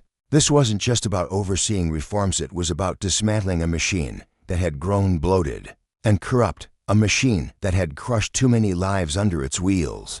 And she knew the enemies she'd make along the way, the brass, the union, the old guard who'd see her as a traitor rather than a savior. Mark leaned forward, resting his elbows on his knees, his voice softening. You don't have to say yes, you know. You've already done more than anyone could have asked. There was a sincerity in his tone, a rare crack in his usual dry demeanor. He'd been her partner through this messer sounding board, her late-night coffee runner, her quiet pillar when the weight got too heavy. He'd seen her push herself to the brink, and part of him wanted to pull her back before she broke. But Danielle shook her head, her fingers pressing against the folder's cover as if grounding herself. No, she said firmly, her voice cutting through the stillness. I haven't. She looked up at him, her gaze fierce and unwavering. This isn't about what happened to me, Mark. It's about making sure it doesn't happen to anyone else. Her words carried the weight of every story she'd heard, every tearful testimony, every whispered confession of pain. This was bigger than her pride, her exhaustion, her scars. It was about justice, and not the hollow kind preached in courtrooms, but the real, messy kind that demanded sacrifice. Mark nodded, a faint smile tugging at his lips. He wasn't surprised, not really. Then we'd better get to work, he said, rising from the chair with a renewed energy. He'd follow her into the storm, just as he always had. The community center buzzed with life, its faded walls reverberating with the hum of voices. Rows of folding chairs stretched from one end of the room to the other, every seat claimed by someone from the city's sprawling mosaics, young and old, weary and hopeful. United by a shared hunger for something better, some had come out of curiosity, craning their necks to see the woman who'd taken down Mulligan. Others simmered with frustration, their arms crossed tightly over their chests. But most too many were there because they carried their own wounds, their own stories of a system that had failed them time and time again. Danielle stood at the front, a microphone clutched in her hand, her silhouette framed against a cracked window that let in slivers of late afternoon light. She scanned the faces before her, each one a map of resilience and pain. She'd spent years in courtrooms, her voice a weapon wielded with precision to sting lies, building cases, swaying juries. But this was different. This wasn't about winning. It was about hearing, about bearing witness to truths too long buried. She cleared her throat, the sound sharp in the hushed room, and began. I know why most of you are here, she said, her voice steady but warm, reaching out to them like a lifeline.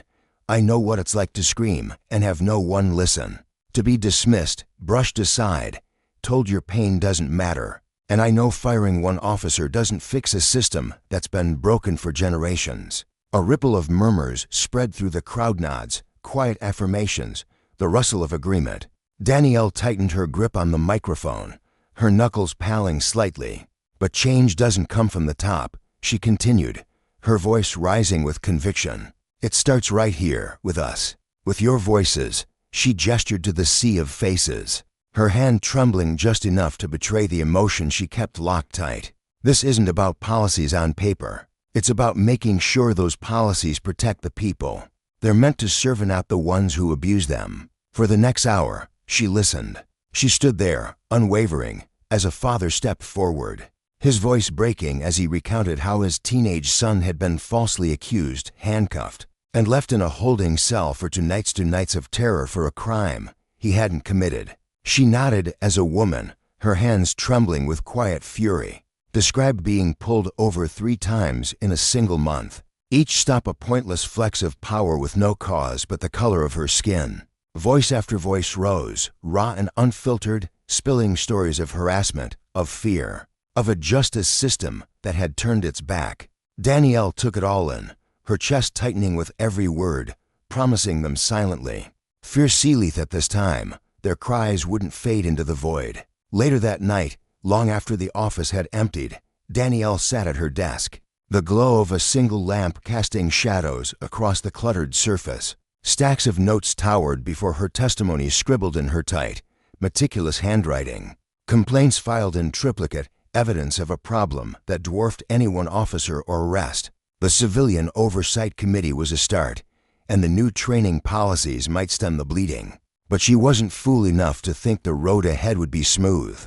There'd be push-backfires, unrelenting pushback from the department's old guard, from the union's loyalists, from anyone who saw reform as a threat instead of a lifeline. But Danielle had never been one to shy away from a fight. She rose from her chair, her movements slow but deliberate, and crossed to the window. The city glittered below, a restless constellation of lights and lives. There was so much left to do, so many battles to wage, so many voices to lift, and she was ready. Across town, the streets lay slick and gleaming under a fierce, unrelenting storm. Rain hammered down in sheets, a relentless drumbeat against the asphalt, as lightning tore through the sky. Inside his patrol car, Jack Turner gripped the wheel, his knuckles white, his jaw set in a hard line.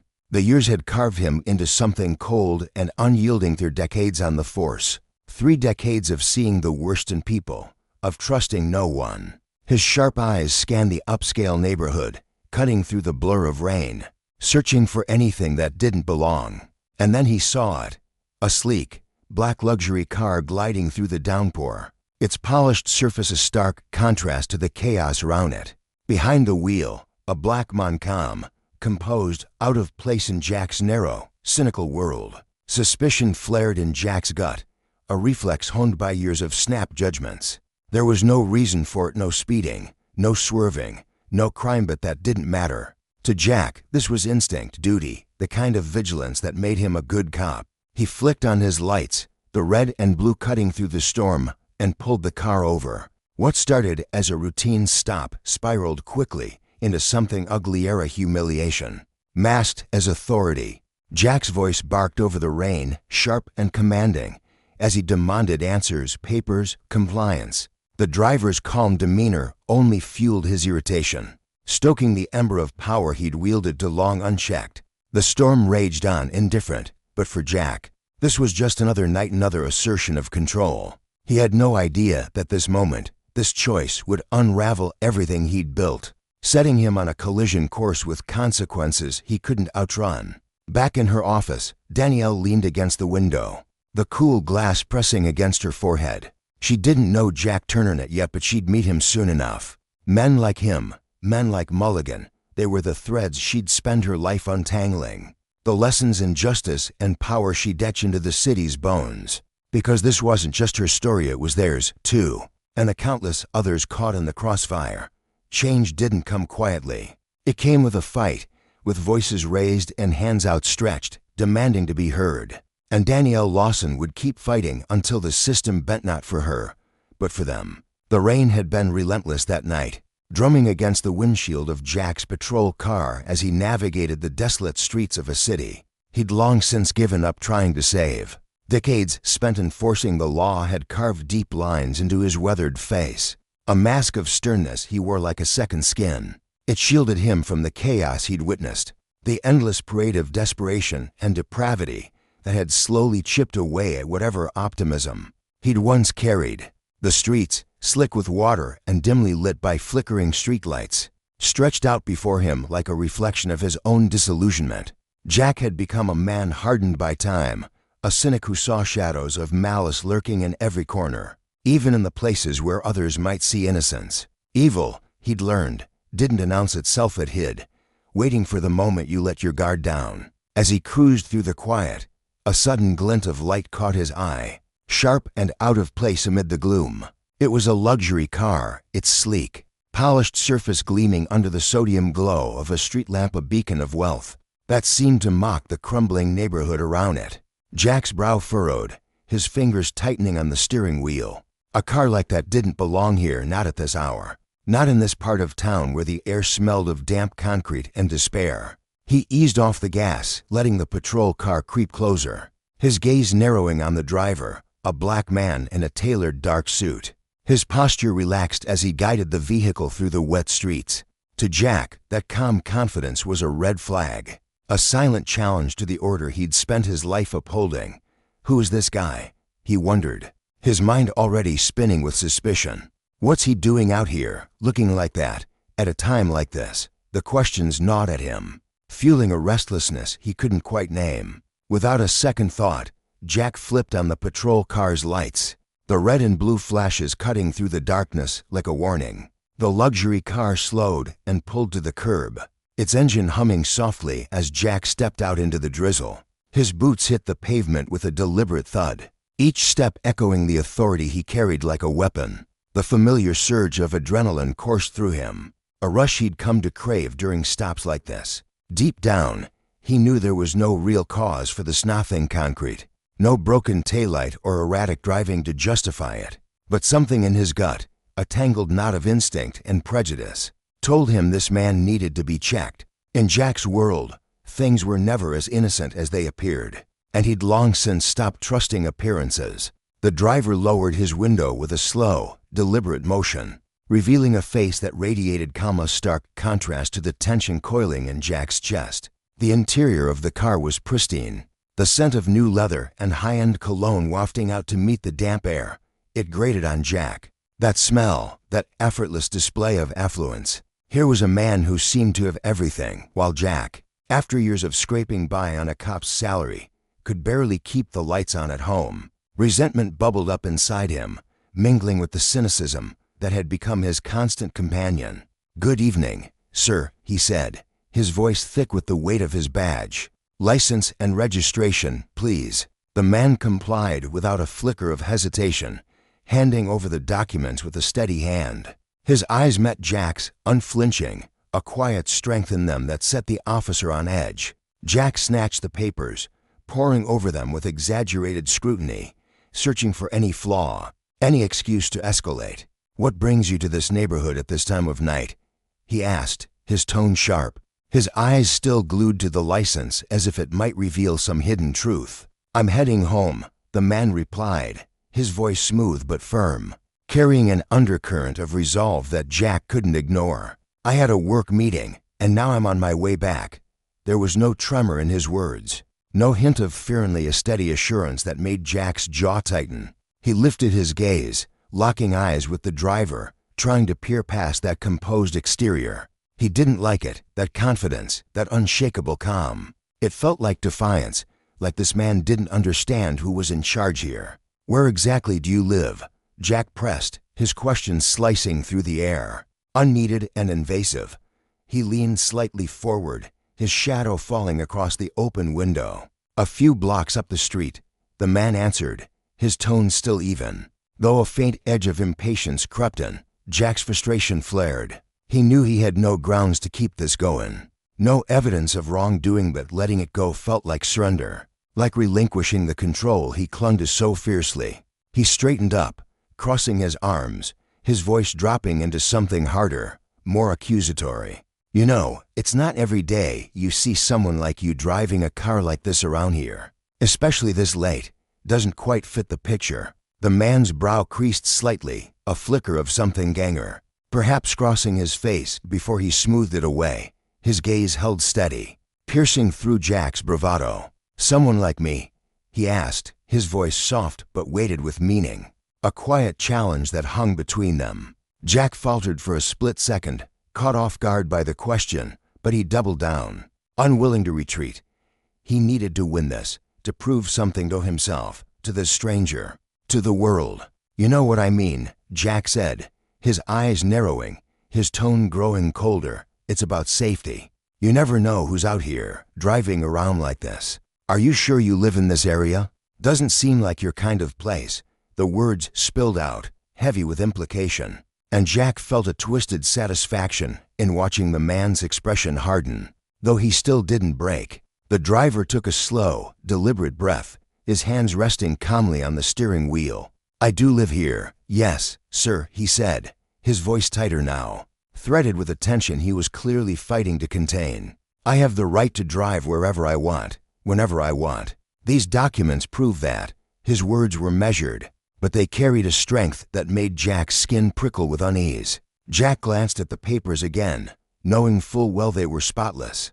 He could feel the situation slipping out of his grasp, but he wasn't ready to let it end, not without leaving his mark. He leaned in closer, his voice dropping to a low, menacing growl.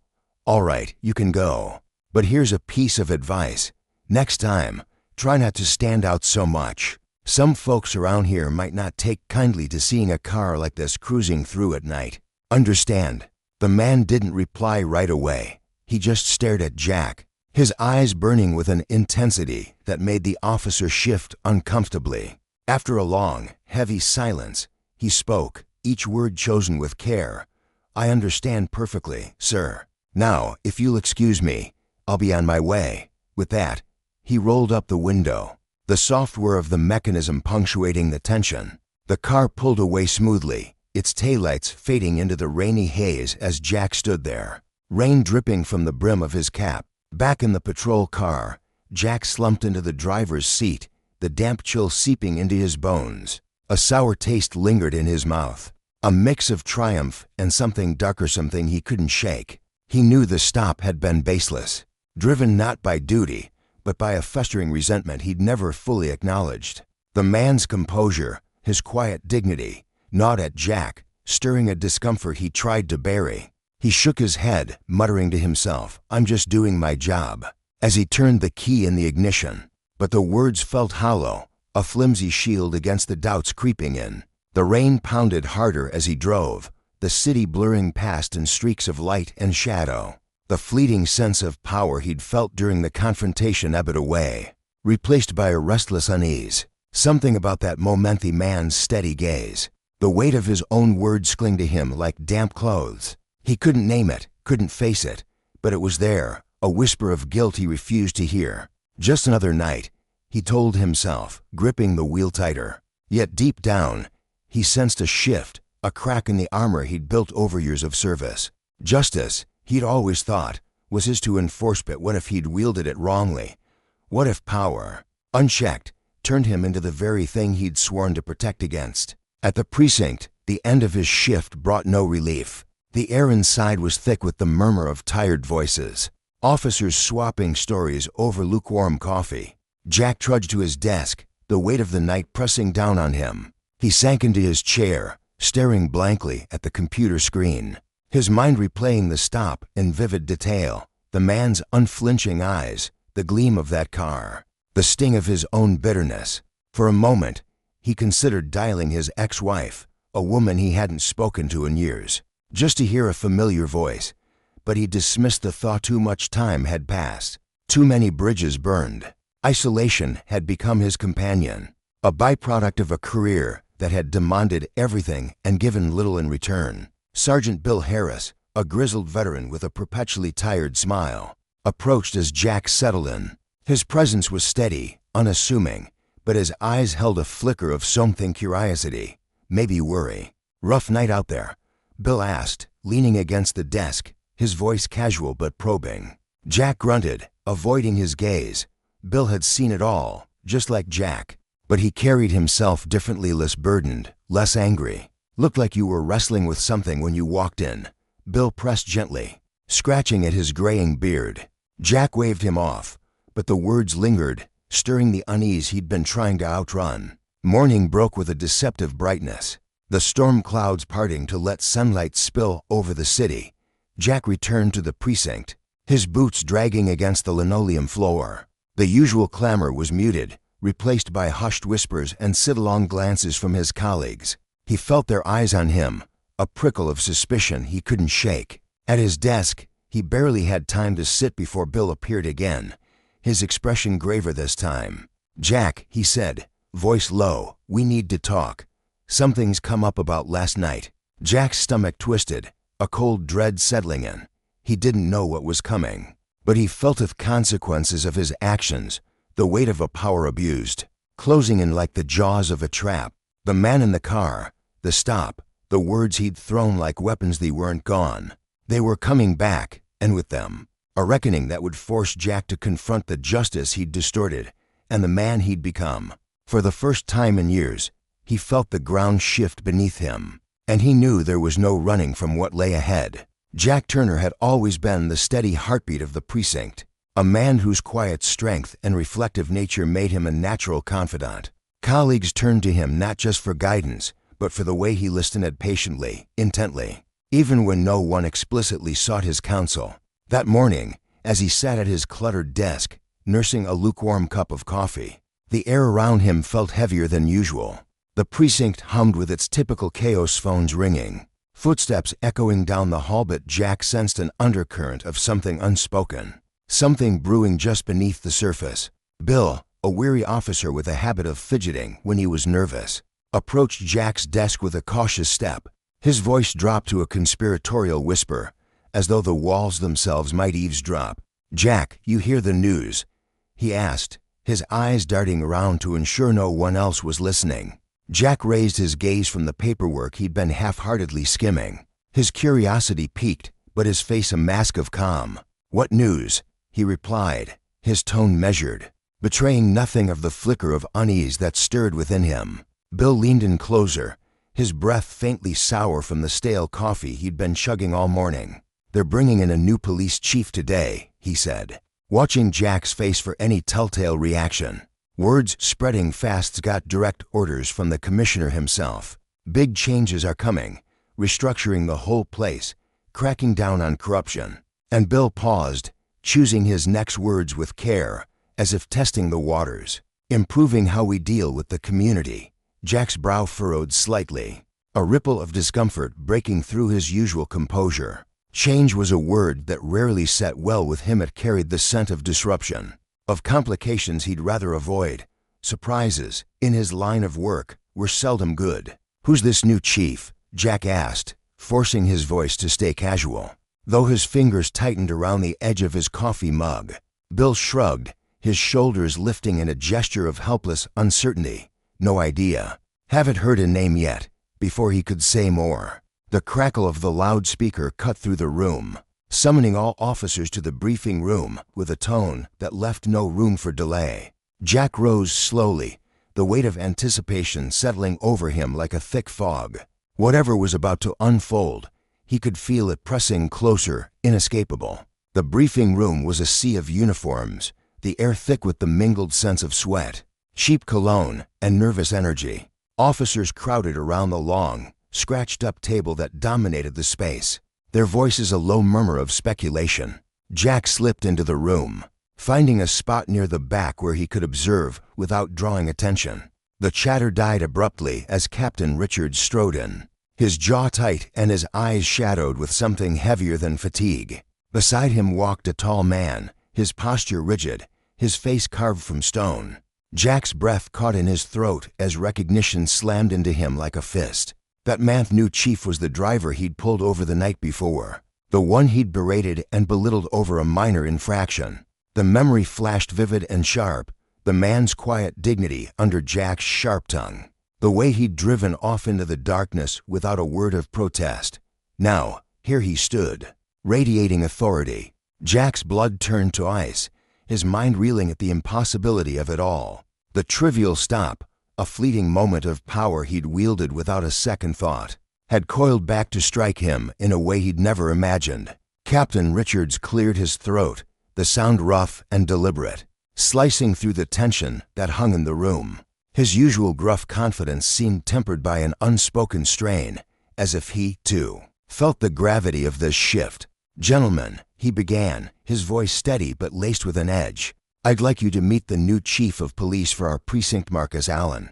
He gestured to the man at his side, who stood like a sentinel, his dark eyes sweeping the room with quiet intensity. Chief Allen comes with a clear mandate to refine our procedures, root out corruption, and ensure this force upholds the principles of justice and equality this city deserves. Each word landed like a stone, and when Marcus's gaze paused on Jack, it felt like a physical weight pressing against his chest.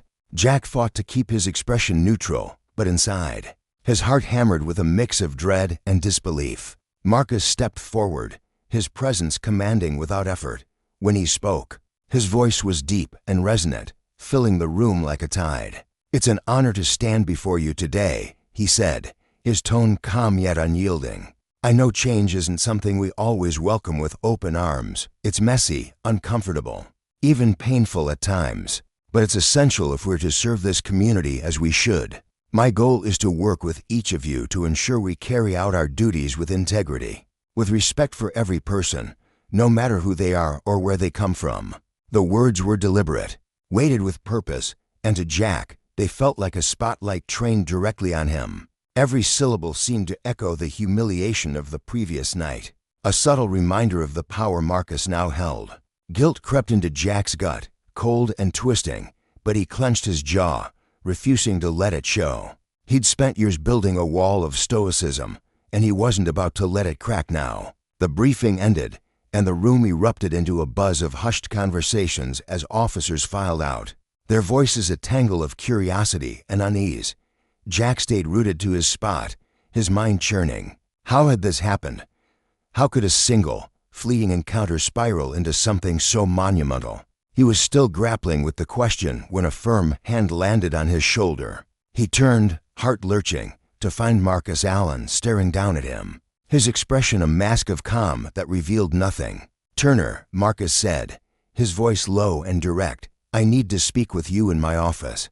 There was no warmth in the words, no room for refusal. Jack nodded, swallowing hard, and followed Marcus through the precinct's labyrinthine halls. Each step echoed like a drumbeat, amplifying the tension coiling inside him. The office, once Captain Richards's domain, was stark and orderly, its bare walls and sparse furnishings a testament to Marcus's no-nonsense approach. A single framed photo sat on the desk. Younger Marcus with a family Jack didn't recognize, hinting at a life beyond the badge. Marcus shut the door with a soft click, the sound sealing Jack's fate like the closing of a trap. He gestured to a chair, and Jack sat, his discomfort palpable. The air felt thick, charged with the promise of confrontation. Marcus settled behind the desk, his hands folded, his gaze piercing. "I didn't expect to see you here," he began, his voice steady, but laced with an intensity that made Jack sit up straighter. "I recognized you the moment I walked in. I'll admit, it threw me for a loop." Jack's throat tightened, a surge of panic threatening to overwhelm him. He knew he should apologize, own up to his mistake, but pretty as stubborn, ironclad beast held his tongue. "Chief Allen," he started, fumbling for words, but Marcus raised a hand, cutting him off. "I don't want excuses, Turner. What I want to know is whether you're capable of change. Last night, what you did, it wasn't just wrong. It was beneath you. You know that as well as I do. I'm here to turn this precinct around, and that means giving everyone a shot at redemption, including you." There was no venom in Marcus's tone, no gloating, only a quiet challenge, a lifeline extended with a steel edge.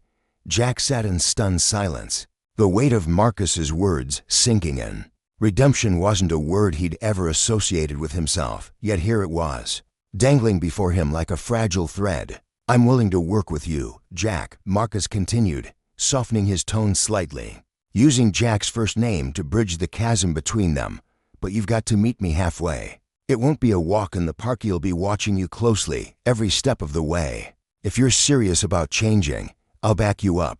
If not," he let the sentence hang, the unspoken threat clear as day. Jack's mind raced, torn between relief and dread.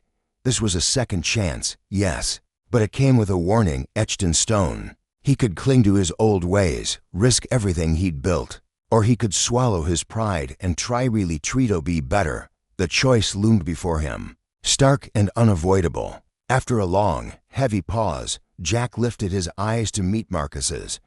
"I understand, Chief Allen," he said, his voice steady but threaded with a humility he hadn't tasted in years. "I'm willing to change, I'll put in the work. Marcus nodded, a flicker of approval softening his stern features. Good, Turner. I'm giving you the chance to prove it. We've got a lot ahead of you and let me down. Jack stood, his shoulders still tense, but lighter somehow, a strange spark of hope igniting within him. He left the office with a storm of thoughts swirling in his head, knowing the road ahead would test him in ways he'd never faced before. For the first time in a long while, he felt ready to confront not just the precinct's challenges, but the flaws buried deep within himself. The weeks that followed were a crucible. Marcus Allen's presence was a constant shadow over Jack's every move, a reminder of both his misstep and the fragile opportunity he'd been granted. The precinct began to shift under Marcus's meticulous hands-maul, deliberate changes that rippled outward. Morning briefings became lessons in accountability, with Marcus dissecting incidents of officer conduct and preaching the gospel of trust between police and community. Jack listened, often in silence, wrestling with the resistance that still gnawed at him. He knew Marcus was right. His old habits, his snap judgments, had been wrong, but peeling back those layers of himself was like shedding skin, raw and agonizing. One morning, Marcus dropped a bombshell. Turner, he announced during briefing, his voice cutting through the room's murmur. You'll be leading an operation in the South District. The words hit Jack like a shockwave. The South District was a warren of crumbling streets and desperate souls, a place where crime festered, unchecked edrugs, violence, despair. It was the kind of assignment that could break a man or remake him. Marcus's eyes locked onto Jack's, a silent dare shimmering in their depths. Jack nodded, accepting the challenge, though his stomach churned with doubt. This wasn't just a test of skill, it was a crucible for his soul, a chance to prove that justice could outweigh the arrogance of power misused. As Jack prepared for the operation, he felt the eyes of his colleagues skeptical, others curious, boring into him. Bill lingered nearby, his nervous energy palpable as he offered a quiet, "You've got this, Jack." But Jack wasn't so sure. The weight of Marcus's trust, the sting of his own past, and the lessons of consequence all pressed down on him. He was no longer just a cop enforcing roulette, was a man on trial, judged by the very ideals he'd once dismissed, and in that crucible, he'd either forge a new path or crumble under the heat. Jack Turner had walked the cracked pavement of those familiar streets countless times, his boots echoing against the concrete in a rhythm he'd long since memorized. But this time, the air felt heavier, charged with something unspoken. It wasn't just another patrol. Another set of orders barked from above. No, this was a crucible test of his mettle, his judgment, his very soul. Marcus Allen, his grizzled chief, had fixed him with a stare that cut through the haze of routine. "Turner," Marcus had said, his voice low and deliberate, "you're taking the lead on this one. I need to see what you're made of. Keep the law in place, but don't let it turn into a bloodbath. Think first force is the last resort." Jack's throat tightened as he nodded, the weight of those words sinking deep into his chest. This wasn't just about following protocol. It was a shot to prove he could rise above the man he'd been, a man too quick to clench a fist or draw a gun. One wrong step, though, and his career could crumble like ash in his hands. Leaving the briefing room, Jack's stomach twisted into knots, a storm of nerves churning beneath his calm exterior. He tried to anchor himself in the mission ahead, the details swimming in his mind as he spent the day poring over maps, timelines, and team assignments. Every pen stroke, every murmured instruction to himself was an attempt to steady the tremor in his hands. By the time dusk painted the sky in bruised purples and grays, he stood at the staging area on the edge of the neighborhood, a ragged patch of urban sprawl, where shadows clung to every corner. His team gathered around him, their faces taut with anticipation, the air thick with the unspoken understanding that they were stepping into a powder keg. The streets beyond were a labyrinth of danger, a place where desperation festered and violence waited like a coiled snake. Jack could feel it in the way the wind carried distant shouts, in the flickering streetlights that barely held back the dark. Before they moved out, Jack pulled his team close, the gravel crunching under his boots as he faced them. He could see the readiness in their eyes, eager, some worry, but he felt the crushing responsibility of guiding them through this unscathed. "Listen up," he began, his voice steady despite the pulse hammering in his ears. I know you're all primed to act, and I get it. But tonight isn't about tearing through like a wrecking crew. We're here to restore order, not shatter lives. That means we think before we move. And we don't escalate unless there's no other way. No one gets hurt, not them, not usually unless it's unavoidable. His words hung in the air, earnest and raw, a plea wrapped in a command. The officers nodded, some with conviction, others with a flicker of doubt.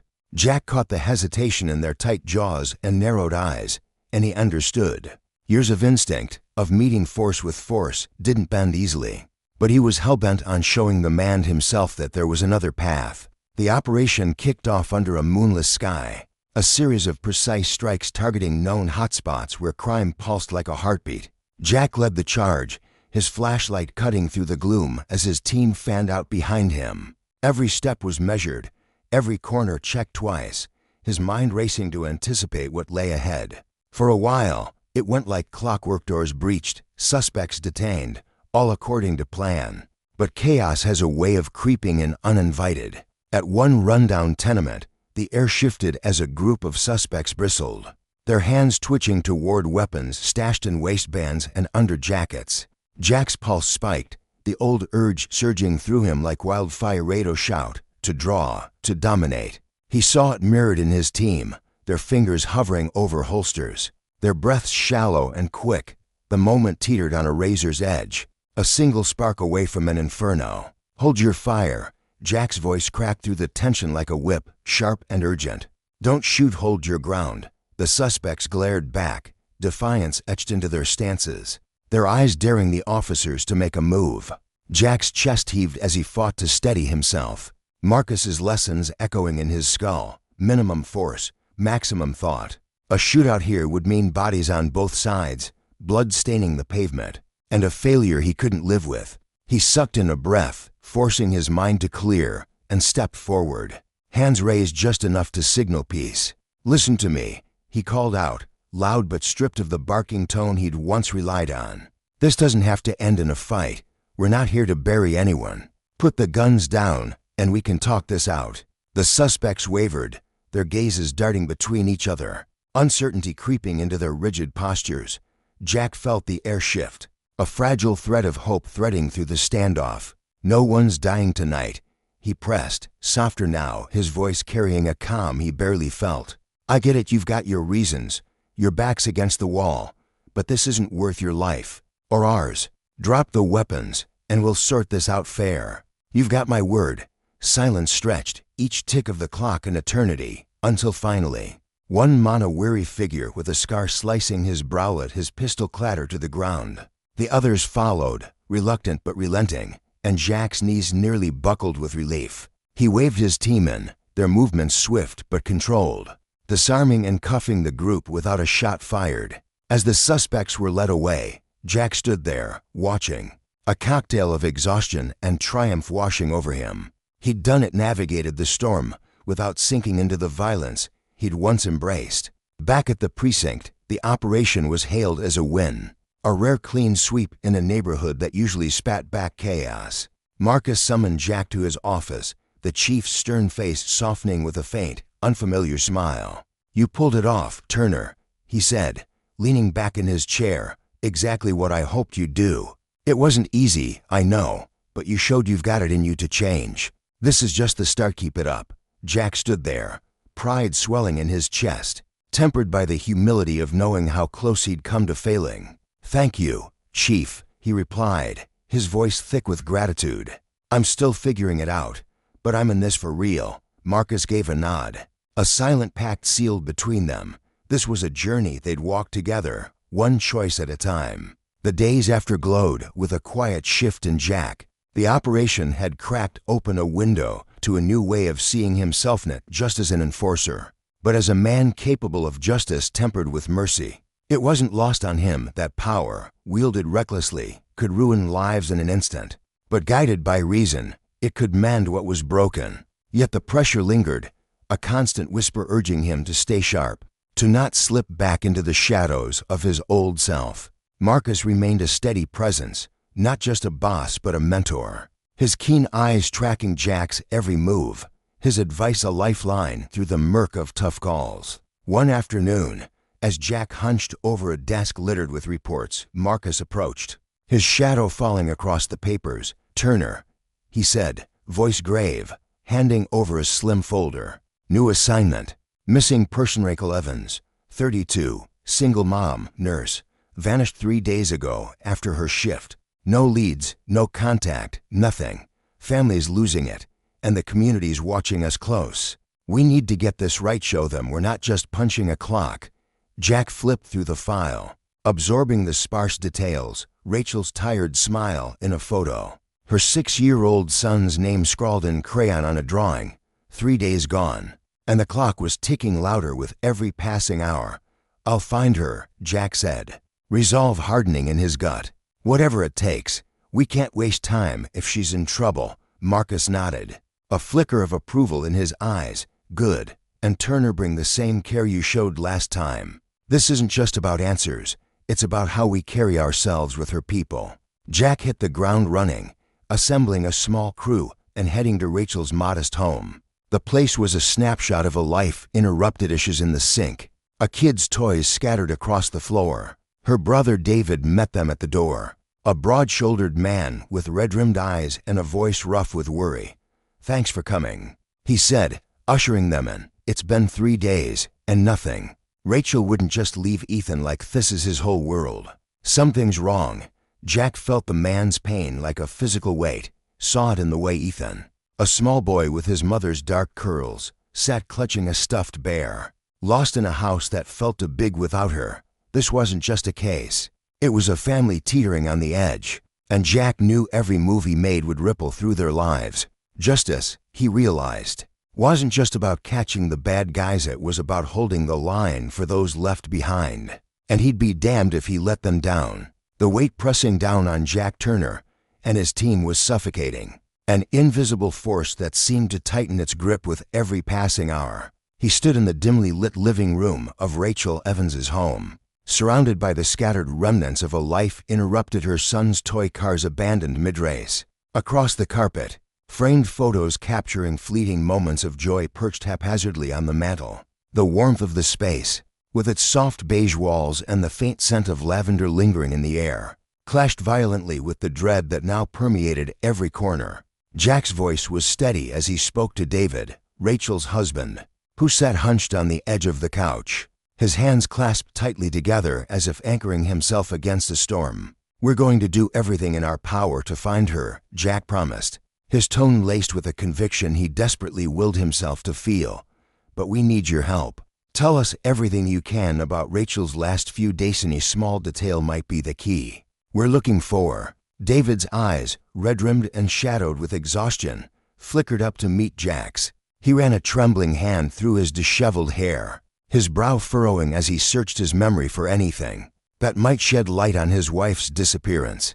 The room felt smaller with every breath he took, the air thick with unspoken fears. "Was she worried about anything recently?" Jack pressed gently, his notebook resting on his knee, pen poised like a lifeline to the truth. David hesitated, his lips parting as though the words were stuck somewhere deep inside.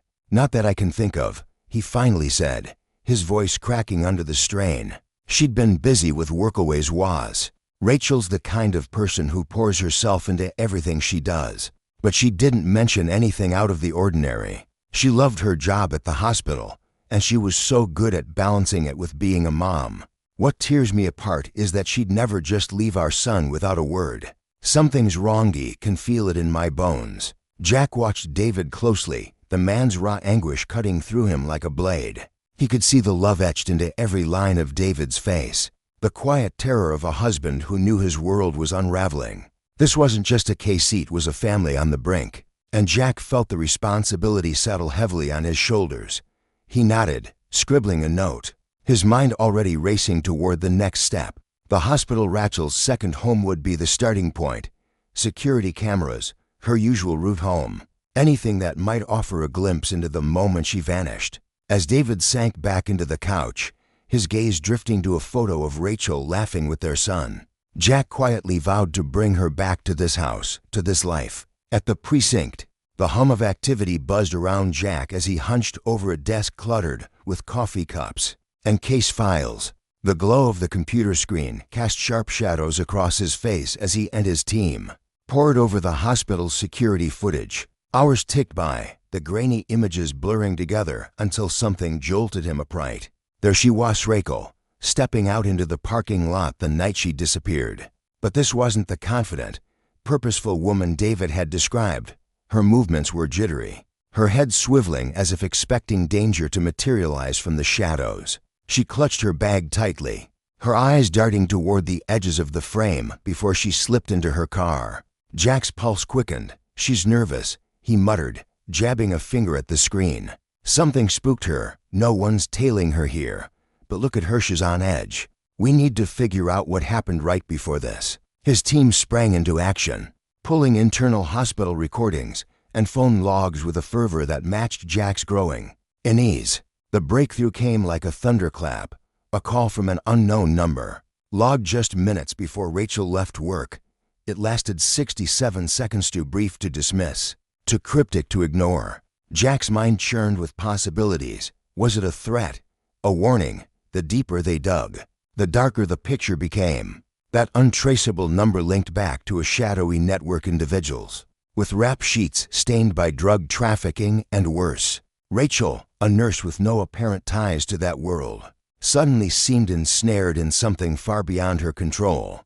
Jack's stomach twisted as he considered the implications. Had she stumbled into danger unknowingly, or was there more to her life than anyone realized? Determined to uncover the truth, Jack drove to the hospital under a sky heavy with gray clouds, the kind that promised rain but held it back like a taunt. The sterile hallways buzzed with the quiet efficiency of staff, but beneath the surface, he sensed a ripple of unease. Rachel's colleague, Karen, met him near the nurse's station, her scrubs wrinkled and her face pale. She clutched a clipboard to her chest like a shield, her eyes glistening as she spoke. Rachel was incredible, Karen said, her voice trembling with emotion. The best nurse I've ever worked with, kind, sharp, always there when you needed her. Everyone loved her. But lately, I don't know, she seemed off, worried, maybe, like something was gnawing at her. Jack leaned closer, his instincts flaring. Did she ever say what was bothering her? Karen's gaze dropped to the floor, her fingers tightening around the clipboard. After a long pause, she sighed. Once, maybe a week ago, she mentioned something about someone following her. I brushed it off, thought she was just tired, imagining things. She didn't seem panicked, just uneasy. Now I wish I'd pushed her to tell me more. Jack's breath caught, a chill creeping up his spine. The idea that Rachel had sensed danger and that no one had taken it seriously gnawed at him. Did she say who it might have been? He asked, his voice low. Karen shook her head, regret pooling in her eyes. No, she didn't know, I don't think. But looking back, it feels bigger than I realized. The drive back to the precinct was a blur, Jack's mind spinning with questions that multiplied like storm clouds. Rachel's disappearance was no longer a simple missing persons case. It was a descent into a labyrinth of crime and consequence. Back at headquarters, he briefed Marcus Allen, the precinct chief, whose steady presence anchored the chaos. Marcus leaned back in his chair, his weathered hands folded across his chest, listening as Jack laid out the latest threads, the mysterious call, the criminal connections, Karen's haunting recollection. This is getting messy, Turner, Marcus said, his voice a gravelly rumble, but you're handling it well. The community's got its eyes on you. Ezreal's life's on the line. Keep your head clear. We're a team in this. Jack nodded, the weight of Marcus's trust pressing down on him. This wasn't just about finding Rachel anymore. It was about proving that justice could prevail, without bending to the old temptations of power and shortcuts that had once defined him. Days bled into nights, the investigation unfurling like a map of tangled roads. The team traced the unknown number to a rundown part of town, a hub for illicit deals and whispered threats. Jack felt the stakes rising, the air crackling with urgency. Then, late one afternoon, a call shattered the tension. An anonymous tipster, voice distorted and hurried, claiming Rachel was alive, held in an abandoned warehouse on the city's edge. The informant's words were clipped, laced with panic. They're getting antsy. Might not keep her much longer. Jack's heart thudded as he rallied his team, sketching out a plan on a battered whiteboard. The warehouse loomed in his minted decaying relic, surrounded by weeds and broken dreams.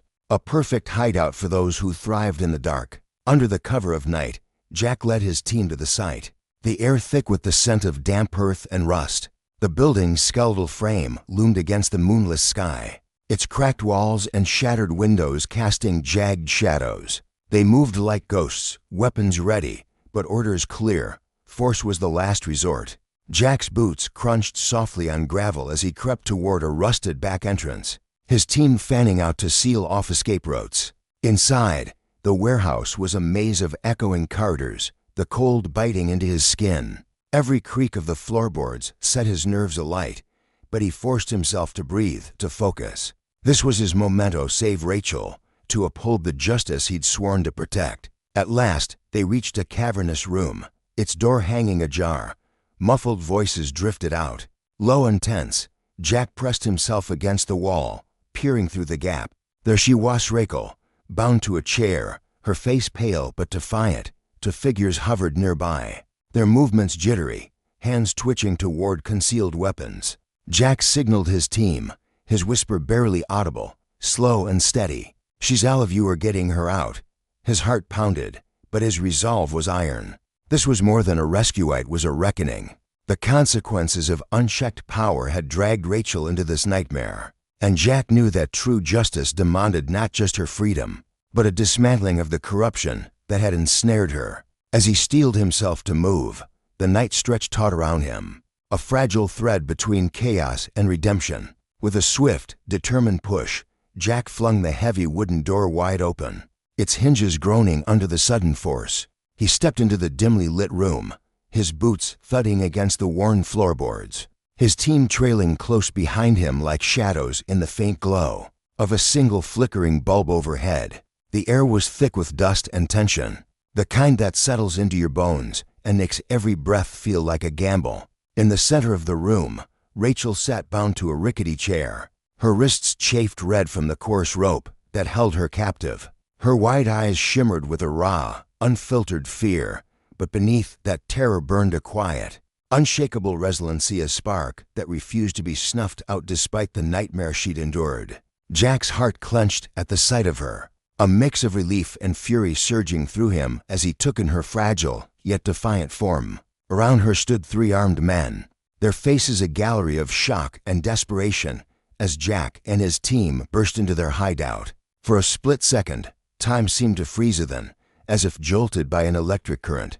The kidnappers snapped into action. Their hands trembled as they swung their guns upward, barrels glinting menacingly in the low light, aimed squarely at the intruders.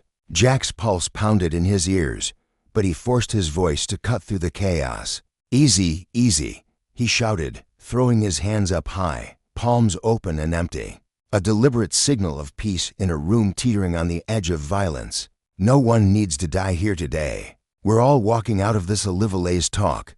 His words hung in the air, steady and measured, though inside, his mind raced with the weight of what could go wrong. The kidnappers exchanged quick, nervous glances, their eyes darting between Jack and each other. The tallest of them, a weary man with a scar slicing across his cheek, gripped his pistol so tightly his knuckles whitened, the weapon quivering faintly in his unsteady grasp. Another, younger and twitchier, shifted his weight from foot to foot, sweat beading on his forehead as he wrestled with indecision. The third, a stocky figure with a grizzled beard, kept his gun trained on Jack, his jaw clenched so hard it looked like it might crack. The tension in the room was a living thing, thick and suffocating, each second stretching into an agonizing eternity as Jack held his ground. He could feel the sweat prickling at the back of his neck, the adrenaline sharpening his senses, but he refused to let his calm facade crack. He'd been here before, staring down the barrel of a gun, and he'd learned from Marcus, the grizzled veteran who'd taught him that composure could be a shield, stronger than any bulletproof vest. "Listen," Jack continued, his voice low and deliberate, threading through the silence like a lifeline. "I know you don't want this to end in blood. You've got a choice here. Let Rachel go, and I swear you'll get a fair shot at justice. Resist, and you know how this plays out. It doesn't end well for any of us."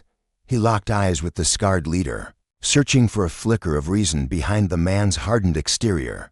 Inside, Jack's mind churned with the stakes, Rachel's life, his team's safety, and the fragile hope that he could pull this off without turning the room into a slaughterhouse. He thought of Marcus's words from their last operation: justice isn't about power. It's about knowing when to hold back. That lesson anchored him now, keeping his hands steady and his gaze unwavering. The kidnappers hesitated, their resolve fraying at the edges. The young one's gun dipped slightly, his breath hitching as doubt crept into his frantic eyes. The bearded man's shoulders slumped, the weight of inevitability pressing down on him. Finally, the leader let out a ragged exhale, his scarred face twisting with reluctant surrender. Slowly, he lowered his weapon, the metal clinking softly against the floor as he set it down. A signal to the others. They followed suit, their movements jerky and reluctant, stepping back into the shadows as Jack's team surged forward. The air shifted, the suffocating tension giving way to a cautious relief as Jack rushed to Rachel's side. His fingers fumbled with the knots, the rough rope biting into his skin as he worked to free her. When the last bond fell away, she stumbled to her feet, her legs shaky, but her spirit unbroken. Rachel looked up at Jack, her eyes brimming with a gratitude so profound it nearly knocked the wind out of him. "Thank you," she whispered, her voice trembling with the remnants of fear and the flood of relief washing over her. Her hands shook as she brushed a strand of matted hair from her face, and Jack could see the toll her captivity had taken: faint bruises on her arms, the exhaustion etched into every line of her face. He nodded, offering her a steady hand as he guided her toward the door, his chest swelling with a quiet pride. Behind him, his team moved with practiced precision, cuffing the kidnappers as they slumped against the wall, their defiance drained away. The operation had succeeded, no shots fired, no lives lost, and as Jack stepped into the cool night air with Rachel at his side, he felt a deep, unshakable relief settle into his bones. But beneath that relief was a dawning realization. He'd done it. He'd held the line, not with force, but with the strength of restraint. Back at the precinct, the scene was one of raw, unrestrained emotion. Rachel's family waited in the lobby, their faces a mixture of anguish and hope as she emerged from the chaos. Her mother, a slight woman with graying hair and tear-streaked cheeks, let out a sob that echoed through the room as she rushed forward, enveloping Rachel in a desperate embrace. Her father, a burly man with calloused hands and a stoic demeanor, broke into quiet tears, his broad shoulders trembling as he wrapped his arms around them both. Jack stood off to the side, leaning against the wall, giving them their moment. His chest tightened with a bittersweet ache of satisfaction at their reunion, but also a humbling awareness of the fragility of the lives he'd sworn to protect. He'd seen too many families torn apart, too many endings that didn't look like this, and it fueled the quiet resolve growing within him. As the night wore on and Jack prepared to leave after the longest shift of his life, Marcus approached him. The older man's face, usually etched with stern lines and a perpetual frown, softened with a rare respect. His dark eyes, sharp and discerning, met Jack's with an intensity that made the younger officer stand a little taller. "Turner," Marcus said, his gravelly voice carrying the weight of years on the force. "You did one hell of a job out there today." He extended a hand, his grip firm and unwavering as Jack clasped it. "You kept your head, saved lives, and still brought those bastards in. I couldn't have asked for more." The handshake lingered, a silent acknowledgement of the bond forming between them, not just chief and subordinate, but equals forged in the crucible of that night's trial. Jack's throat tightened with emotion as he replied, "Thank you, Chief. These past few weeks they've taught me more than I ever expected. I know I've got a long way to go, but I'm in this for the long haul." His voice was steady, but inside, he felt the stirrings of a transformation he couldn't yet fully grasp. Marcus's lips curved into a rare smile, a small but significant gesture that lit up his weathered face. "You're already changing, Jack," he said, his tone warm but firm. "That's what counts. Keep walking this path, and your serial respect doesn't come from throwing your weight around. It comes from how you lift others up." The words sank into Jack like rain into parched earth, nourishing a seed of purpose he hadn't known was there. As he stepped out of the precinct into the cool March night, the weight of the day seemed to lift from his shoulders, carried away by the breeze rustling through the empty streets. The road to redemption stretched out before him, long and uncertain, but for the first time, he felt he was walking it with sure footing. In the days that followed, whispers of the rescue spread Rickle Evans's safe return. Jack Turner's steady hand in the face of chaos. The community buzzed with praise, his colleagues clapped him on the back, and the story took on a life of its own. It became a testament, a living lesson that a cop's true power lay not in the iron of their fist, but in the justice and compassion they wielded. For Jack, it was a mirror held up to his own soul, reflecting the man he'd been and the one he was becoming. The kidnappers, too, lingered in his thoughts, their trembling hands, their faltering resolve. They'd abused their power, twisted it into a tool of fear, and now they'd face the consequences. Justice, Jack realized, wasn't just about saving the innocent. It was about ensuring that those who crossed the line answered for it, fairly but firmly. As he looked to the future, challenges loomed like storm clouds on the horizon, but he faced them with a newfound peace. He was still early in his journey, but the path was clear, and for the first time in years, Jack Turner felt wholly ready to meet whatever came next with a heart steady and true.